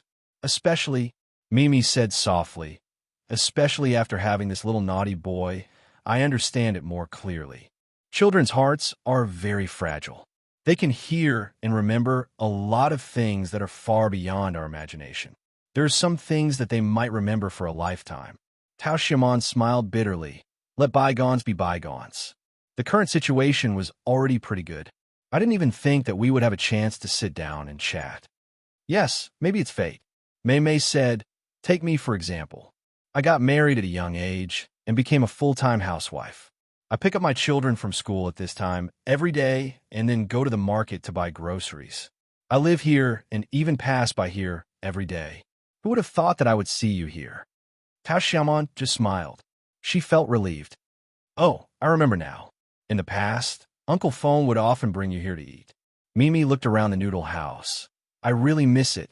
I haven't eaten here for a long time. Sorry, I said too much. Tao Xiaomon shook her head and didn't say anything. Mimi hesitated. By the way, Xiaomon, have you ever seen your father? I haven't seen him for a long time. Tao Xiaomon said faintly. I haven't seen him since his accident. Do you hate him? Yes. Tao Xiaomon looked complicated. In fact, I didn't hate him for a long time. But after a long time, I'll be afraid. Don't you want to see him? Mimi gently grasped Tao Xiaomon's hands. I know I'm not qualified to talk about your family affairs. But to be honest, I'm also a parent, so I understand the feelings of a parent. This brat, he makes me angry every day. Sometimes, I really want to throw him out the door and not care about him anymore. But I can't stay angry for a night. If I don't see him for a day, I always feel that something is missing. I think it's the same for Uncle Phone. No matter what the previous generation had done wrong, they had received the punishment they deserved. Your mother died early, so he raised you alone and never let you suffer any grievances. No matter what his identity is outside, whether he is a tailor or a criminal, he is just a father to you. Mimi, Xiaomon. Mimi said softly, don't you feel it? You've been living in happiness all the time. You had an accident when you were a child, but you met a kind person who adopted you. You grew up and met a fiancé who loves you. You've been living in happiness all the time, but you don't feel it. Why do you feel that these things are leaving you? Tao Xiaomon wanted to say something, but she found that she couldn't say anything. Xiaomon, great. You're really here. At this moment, Zhou Zihao ran in panting and grabbed her hand. I didn't see it. I asked around on the way and found this place. Great. Are you okay? Are your feet painful? I'm fine. Someone is here. Tao Xiaomon shook her head. Only then did Zhou Zihao notice that there was a mother and son beside them. He asked curiously, "This is my classmate, Mimi. Nice to meet you." Zhou Zihao said politely. Mimi nodded and looked at Tao Xiaomon with a smile. Am I right? A man loves you so much. Who says you're not happy? These things, do you still think it will run away? You just don't want to let go of yourself. What did you talk about with your classmate? Mimi took her son to buy vegetables. In the noodle house, Zhou Zihao drank some water and asked curiously. Just some small talk. Tao Xiaomon shook her head and sighed. I haven't seen her for more than 10 years. I didn't know she was so talkative before. Well, maybe she learned to be long-winded after becoming a parent? Zhou Zihao pretended to be serious. Do you feel the same? Do you want to die? Tao Xiaomon knocked on Zhou Zihao's head, who said that she wasn't already in the midst of happiness. Back to the old house, Zhou Zihao hugged Tao Xiaomon and sat on the sofa, waiting.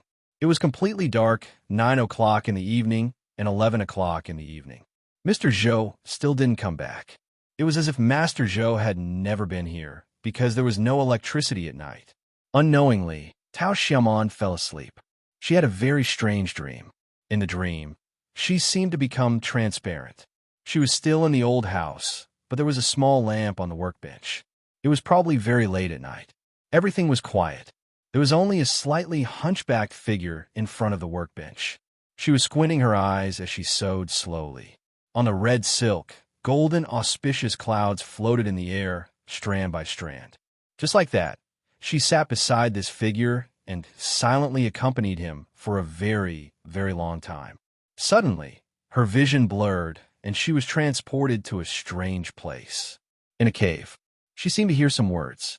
It was a familiar voice. This dinner, this conversation, is already very worth it. Besides, I've been outside for such a long time. It's worth it. Why should I let her live a life of happiness that she worked so hard to find continue to be a mess? I shouldn't appear in her life again. Send me back. She saw the old figure disappearing little by little in the thick fog. She saw herself still sleeping in the cave. She suddenly woke up. A ray of sunlight shone through the blinds. It was already dawn. She was still here, so was Zhou Zihao. It turned out that the night had passed. Chapter 402. Her foot injury was getting better. From that day on, she moved back to this old house instead of living in the Tao's house. It was troublesome to connect the electricity and water since no one had lived here for a long time. But she had a fiancé who was willing to do anything for her. Zhou Zihao didn't live in his own house either, but stayed here with her. They were waiting for a tailor day after day, but still didn't see him. At dusk, Tao Xiaomon would take Zhou Zihao to the noodle restaurant not far from downstairs. They would order 2 bowls of noodles, 1 bowl of shaved noodles, and the other bowl of topping noodles. Women always liked to pour all the toppings in front of men into their own bowls.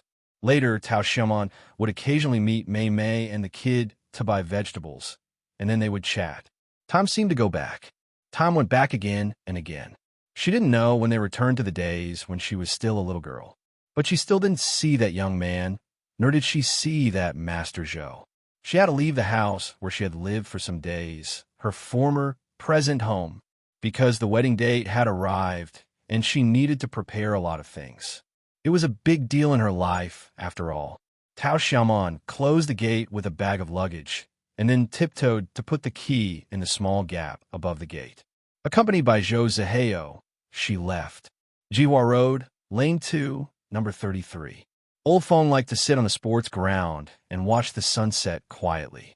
In the old man's world, he always thought of himself as the setting sun. He was in his twilight years. His heart was as peaceful as the clouds in the distance. His life in prison seemed to have returned to how it was in the past, unchanging, but there seemed to be some changes as well. Of course, it didn't mean that Fatty Zhang would pester him every day, calling him master and asking him to learn other skills instead of embroidery. Of course, it didn't mean that his cellmates changed their attitude towards him or even respected him. Old Feng guessed that these strange things happened after he left. From Zhou Xiaoquan's words, he pieced together a completely different version of Old Feng's life in prison. But even so, Old Feng didn't feel that something had changed. He had been much quieter recently. Even though he still had to look at that old photo before he could fall asleep, his obsession had unknowingly disappeared. In his old eyes, the burning clouds would change with the wind, little by little, like the ribbons of a grand wedding. Tomorrow, Old Feng murmured. Then, Old Feng's lips moved slightly, and a figure appeared in front of him. He saw the mysterious boss who had given him so much. At dusk, the boss accompanied him to watch the sunset. Suddenly, "Sir, tomorrow is the last day of your deal," Luochio said softly. "If you wish, you can still go out tomorrow and enjoy the last part of the deal. Of course, if you decide to stay, we will still charge you the transaction fee." "No need." Old Feng smiled. "No need. Joseheo is fine. I'm relieved. Her adoptive family must love her very much. Tomorrow's wedding will be very, very good." "That's enough." Luochio nodded. He stood up, bowed slightly to the old man, and said softly, "I will comply with the guest's wishes, old man." Old Feng shook his head and said nothing. "But," the boss of the club said, "but thank you for giving me a very good memory. The following things are my personal gift. Please enjoy, my most respected guest." "What?" Old Feng was stunned.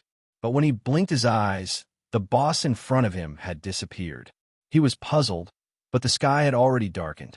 Old Feng knew that he should go back to his cell. But before he went back, a prison guard walked towards him. "Feng Guichun, someone wants to see you." On the way, Old Feng followed the guard with mixed feelings. He thought of the mysterious boss's words and asked, "Sir, who wants to see me?" "Officer Lin Feng wants to see you." The guard said casually, "Officer Lin Feng from the Criminal Police Brigade." "I see." Old Feng nodded and laughed at himself. He did have some ideas, but it seemed that he thought too much. In the special interview room used by the police when they came to question a prisoner. At this moment, Old Feng saw a young man around 25 years old. "He must be Officer Lin." "Officer, what can I do for you?" Old Feng sat down nervously. He thought that it was about the matter between Fatty Zhang and Long Chong. Did the police think it was inappropriate and wanted to continue the interrogation? Lin Feng stared at Old Feng without saying a word. He looked serious and even frowned from time to time. This made Old Feng uneasy. "What's the matter, officer?" "Feng Guichun, you're Feng Guichun, right?" Lin Feng asked suddenly. "Yes, I am." Old Feng nodded. Lin Feng suddenly stood up and walked towards the door without saying a word. Old Feng didn't know what was going on. Before Lin Feng opened the door and left, he suddenly said, "Congratulations on your daughter's marriage." He closed the door. Old Feng sat there alone and shook his head. "Congratulations on your daughter's marriage." He wanted to hear it, but didn't dare to. Fatty Zhang and Zhou Xiaoquan didn't dare to say it either. He didn't understand why Officer Lin Feng came here. Was it just to congratulate him? Old Feng took a deep breath and sat there alone. He thought of the child he cared about outside, and what would it be like? There were always a lot of trivial things on the night before a girl's wedding. He had to comb her hair, make up her face, and dress her up until dawn. Thinking about it, Old Feng was lost in thought. He thought of what the boss had said. There were countless impulses in his heart that made him call for his arrival. There were countless times that he wanted to say, "Tomorrow is the last day. Let me be outside." But he didn't do it. The door was opened again. Old Feng heard the sound and asked, "Officer Lin, why are you looking for me? Are you making fun of me?" But there was no one in front of the door. Old Feng frowned. He found that there was no prison guard here, even though the interrogation was over. This was against the rules. The door was empty, so there was no one here. It was like the temptation of the devil. Old Feng felt that as long as he walked out of the door, there would be a free world outside. He could even go anywhere and meet anyone he wanted. Old Feng's heart was beating violently. The tranquility of the prison seemed to be broken instantly. He subconsciously stood up and moved his feet. Yes, he felt that he should walk out. Finally, he walked to the door, but he still didn't see anyone coming in, as if there was no guard outside. But Old Feng eventually stopped and shook his head with a wry smile. Old Feng turned around and walked back to his seat. He said to himself, Feng Guichun, there is nothing you can't see through. You should stay here, and your daughter should have her own life. She is good, and Joseheo is good to her. What else are you not satisfied with? Yes, what else could he not be satisfied with? Old Feng took a deep breath. In the silence, a voice suddenly sounded. It was a soft call, calling out Old Feng's other name. Only one person in the world could call his other name. It was Dad. Dad. Old Feng turned around abruptly. This was beyond all his thoughts, all his inner shackles, and all his rationality. He didn't need to be driven by anything, nor did he need to be reminded. Dad! In front of the door, a reflection of red quietly appeared. She appeared in front of the door and softly called the name that she had agreed with Old Feng when she was born into this world. That was the wedding dress that he had sewn. Every stitch and thread, he would never mistake his own work. And now, it was already on his daughter, and she wore it as if she had dreamt of that day and appeared in front of him. Dad, Tao Xiaman. Feng Xiaman called Old Feng's name and walked toward him. Xiaman, my daughter. Old Feng couldn't hold back the air in his throat. He did not know where it came from, but it fiercely slammed into his vocal cords, fiercely attacked his eyes, and fiercely rampaged all over his body. In an instant, countless times. Dad, I'm getting married tomorrow. Can you help me comb my hair? She said softly, and then slowly turned her body, causing her bright red dress to rise slightly. She smiled with tears in her eyes and asked, Am I pretty? Yes. Old Feng nodded. Yes. Old Feng nodded heavily again. Yes. Old Feng pursed his quivering face and mouth and slowly closed his eyes to imprint this smile in his mind. My daughter is the most beautiful one. The most beautiful one. Previous life and present life. You are my lover in the previous life and my daughter in this life. Now, I'll make a wedding dress for you. Chapter 4:03. Wedding was full of blessings, no matter it was in a normal motorcade or a luxurious motorcade, in a high-end hotel or an ordinary restaurant. As long as it was not a malicious guess, people would be more willing to give compliments. Because it was a festive day, because it would always appear around you, because it would always come when you were looking forward to it, or when you were confused. No matter when, it would always come. It was the most important day for you and your other half. The bride was the most beautiful one on this day. Her smile was comparable to the brilliance of all the magnificent gems. Tao Xiaman threw her embroidered ball into the sky with her blessing. Perhaps the embroidered ball made of pure white perfume lilies was too forceful, as it seemed to overtake the sea of expectant female guests in an instant. Hey, where did you throw it? Look for it. Looking at the female guests looking for the embroidered ball, the bride couldn't stop smiling, and so did the groom. But it seemed that the embroidered ball couldn't be found after a long time. The groom couldn't help asking curiously, Shun, I didn't see the embroidered ball. Where did it go? The bride just smiled. Don't know. It was a happy day, so Joseheo didn't care about such a trivial thing. At this time, he saw a young man beside the banquet, whispering, Xiaoman, Officer Lin is here. I'll go and greet him. Thanks to his help, we made an exception. Okay, I'll go there later. Tao Xiaoman smiled.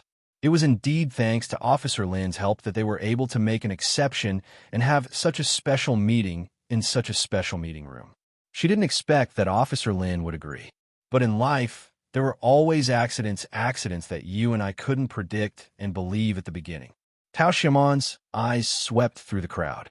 She seemed to see a figure holding the embroidered ball and disappearing in the crowd. It was the third time she saw this figure. The first time in the old noodle house. The second time when she had to leave the old house to prepare for the wedding. It was just a simple sentence. He stood on the street as if no one could see him. The world seemed to slow down in Tao Xiaoman's eyes. He seemed to be saying something, but she couldn't hear him from such a distance. But Tao Xiaoman was aware of the voice coming into her ears. Since you've been waiting and wanting to know, why don't you confirm it yourself? The answer may be in a place that you can reach. The mysterious young man disappeared into the crowd in an instant. Time seemed to return to its normal flow, just like now. Xiaoman, Xiaoman. In the distance, Joseheo waved at her. Sai, I'll be right there.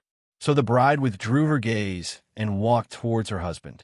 She didn't care about the details anymore. because this was the happiest day of her life. To be honest, I'm still not used to drinking this kind of Western stuff. I can't believe you didn't use white wine. That's not right. At the corner of the prison field, it was dusk. Old Feng frowned, putting down the small cup in his hand, and couldn't help murmuring. Even though there were many things to complain about, Old Feng still drank one glass after another as the club's boss personally filled his glass with alcohol, because this was the wine that was brought from the wedding banquet. As for the stone benches they were sitting on, there were also a few dishes from the banquet venue on them. Old Feng picked up a piece of meat and put it in his mouth. After chewing for a while, he asked, "What's this?" "It's a match made in heaven," Luochio answered softly. "It's just brine," Old Feng murmured with disgust, then put another piece into his mouth. Then he pointed to another dish, asking, "What about this one?" "It's the same with white hair," Old Feng continued. "It's just pig's trotters." But he still picked it up, chewing it little by little, and then took a sip of the wine that he didn't know how to describe. Time passed as the old man asked for the name of the dish and tasted the taste. Later, Old Feng said that it was too boring to drink alone, so Boss Luo took off half of his mask and drank the wine with him. "To be honest, I haven't drunk with anyone for a long time." Old Feng was a little drunk. He looked up at the moon in the middle of the night sky and said with blurred eyes, "I remember the last time was several years ago." Luo Chio asked curiously, "Can we drink other than celebrating the new year here?" Old Feng smiled. "Do you remember the police officer I told you about? He would drink with me and chat with me when he came to visit me. But those days are over. This time, you drinking with me reminded me of him." "Really?" Luochio raised his cup and clinked it with Old Feng's, looking at the moon with him. "It's a new moon tonight." "Yes, it's a new moon," Old Feng replied in a low voice. His voice was very low, and he closed his eyes.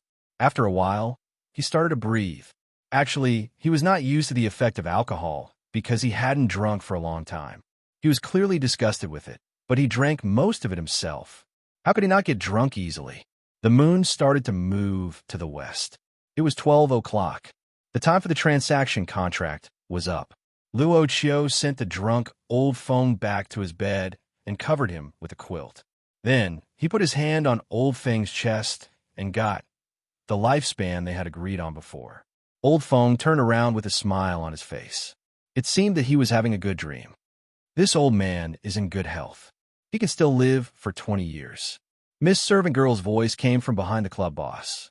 Yi was holding an envelope in her hand. The club's servant girl came quietly and delivered the letter to her master. She said softly, "Master, it's done." "It's done so quickly." Luo Chio smiled and opened the envelope. Miss Servant Girl just smiled. In fact, she had already finished showering earlier, but she chose this time to come. She knew that her master would like this time. There was a black and white photo in the envelope. In the photo, the bride was holding flowers and smiling brightly. Luochio put the photo in Old Feng's hand and stood up, saying, "Well, thank you for coming, my guest." Chapter 404. Sitting in front of the lamp with only the cool breeze as company, then swallowing the essence of the sun and the moon, gathering the righteous chi of heaven and earth. This was what Yang Taizi often told his disciple, Jean Eyre, the correct attitude as a Taoist. Of course, Jean Eyre always took his teacher's words as the truth. But, so boring. Since he got back the ownership of the Taoist temple from Blackwater, Jean Eyre returned to the days of doing homework on the platform every day. Since Yang Taizi was seriously injured last time, he had been living in seclusion to recuperate. His teacher said he would need several retreats to recover. Jean Eyre calculated the time and found his retreats would be finished in a few days. Jean Eyre was thinking whether he should sneak down the mountain to play in the last few days. Since he was forced to leave the mountain with Yang Taizi, he had been wandering in the mortal world, seeing the colorful world outside. Although it didn't affect his mind, he was a young man after all. It was his nature to yearn for new things. Since he had never seen through the mortal world, how could he be untainted? Jean Eyre glanced around. Once this thought appeared, it was hard to erase it. But when he intended to put this thought into action, he suddenly heard a noise.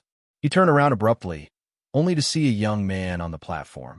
Well, the young man's blonde hair was very eye-catching. When the young man saw that Jean Eyre noticed him, he smiled and cupped his fist. He said loudly, "Excuse me, is this the dojo of Huan Jindao?" Jean Eyre gave a start, frowning. "Who are you? Why can you climb up here?" "My teacher said there's a magic array outside. Others can't find us." That young man smiled.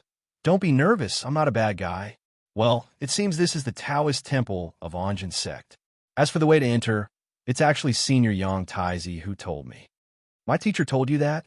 Jean Eyre gave a start, scratching his head. "But my teacher is in retreats. How did he tell you that?" The young man looked surprised and asked curiously, "Little Taoist, the modern information technology is advanced. Don't you know that it's popular in our cultivation circle to use chat groups to communicate?" Jean Eyre was startled. He was about to say something when he heard an old voice coming from the temple. It was firm and firm. "Who are you?" The young man nodded and said seriously, "I'm Momo, the successor of the Celestial Master sect of Dragon Tiger Mountain.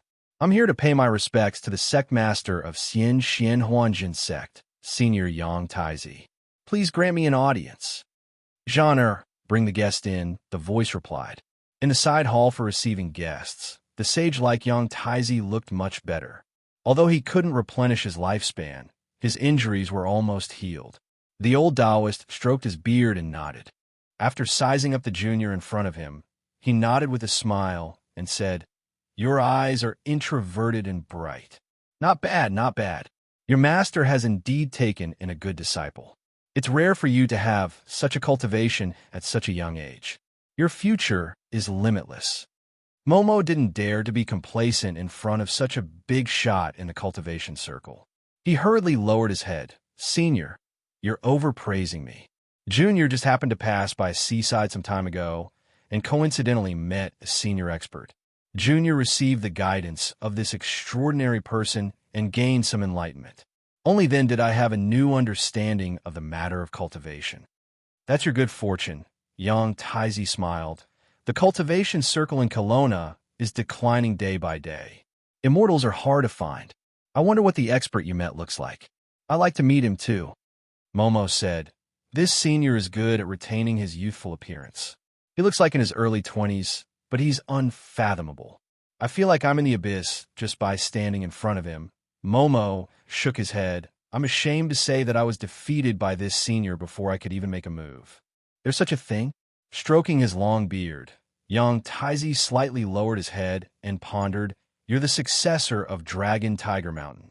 Since you can go down the mountain to gain experience, your strength should be quite extraordinary. But you've been defeated before you even made a move. What does that strange man look like? Do you have any other characteristics?" Momo thought for a while. A typical Oriental face. He has black hair and black eyes, just like us. He doesn't emit any demon aura, so he shouldn't be a master of the demon race. Oh, there's another woman beside this senior. She's also unfathomable." "Oh," Momo then described. "This woman looks like a mix of Chinese and Western. She has long hair and is extremely beautiful. Oh, she has a pair of blue eyes like the sea." Yang Taizi suddenly slid down from his seat. Could it be that the successor of Longhu Mountain had encountered that guy? Yang Taizi swallowed his saliva subconsciously.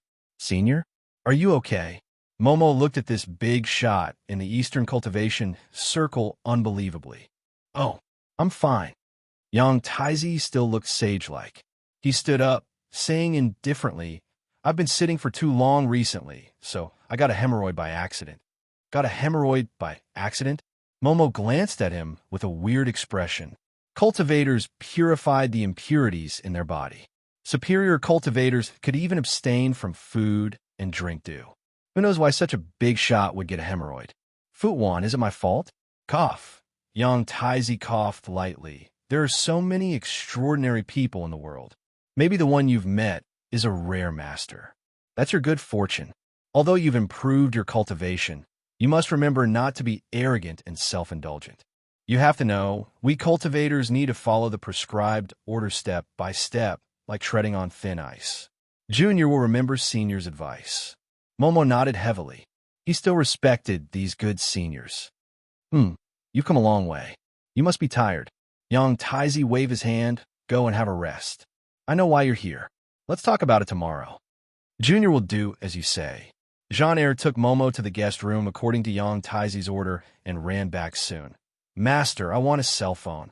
Yang Taizi gave a start. What do you want it for? Jean-Air thought for a while. I want to join the group. That chat group of yours. Yang Taizi said indifferently. That's just a plaything. You can choose not to join it. Besides, there are all kinds of demons and ghosts asking for red packets. You're still young. You'll lose your mind if you join it early. Jean-Air thought for a while. Then I don't want to join the group. I want a cell phone. Yang Taizi snorted. I told you that's a plaything. But master, you hold a cell phone every day. Jean-Air exposed. Even when you're in seclusion. Humph. Yang Taizi flung his sleeves. That's for learning about the outside world and the information of the cultivation world. What do you know? Jean-Air accused. Nonsense. You're watching a live broadcast. Don't think I don't know what you're talking about. Yang Taizi slid down from the platform. The next day, Momo took an ancient box from Yang Taizi and left this Taoist temple with Jean-Air under Yang Taizi's order.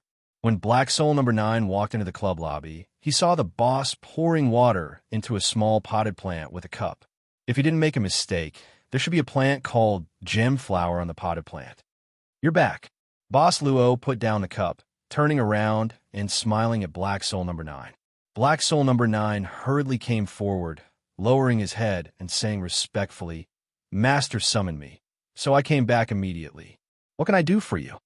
But he vaguely guessed that it might have something to do with his performance during this period.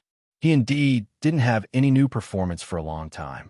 On the other hand, although the club didn't require Black Soul envoys to come back to visit the master every day, but the new master had come back from abroad for a long time, yet he didn't come back to visit. That was a bit unreasonable. Luochio took a cup of water from Yu Ye's hand, drinking it before saying softly, Number 9, do you remember the question you asked me last time?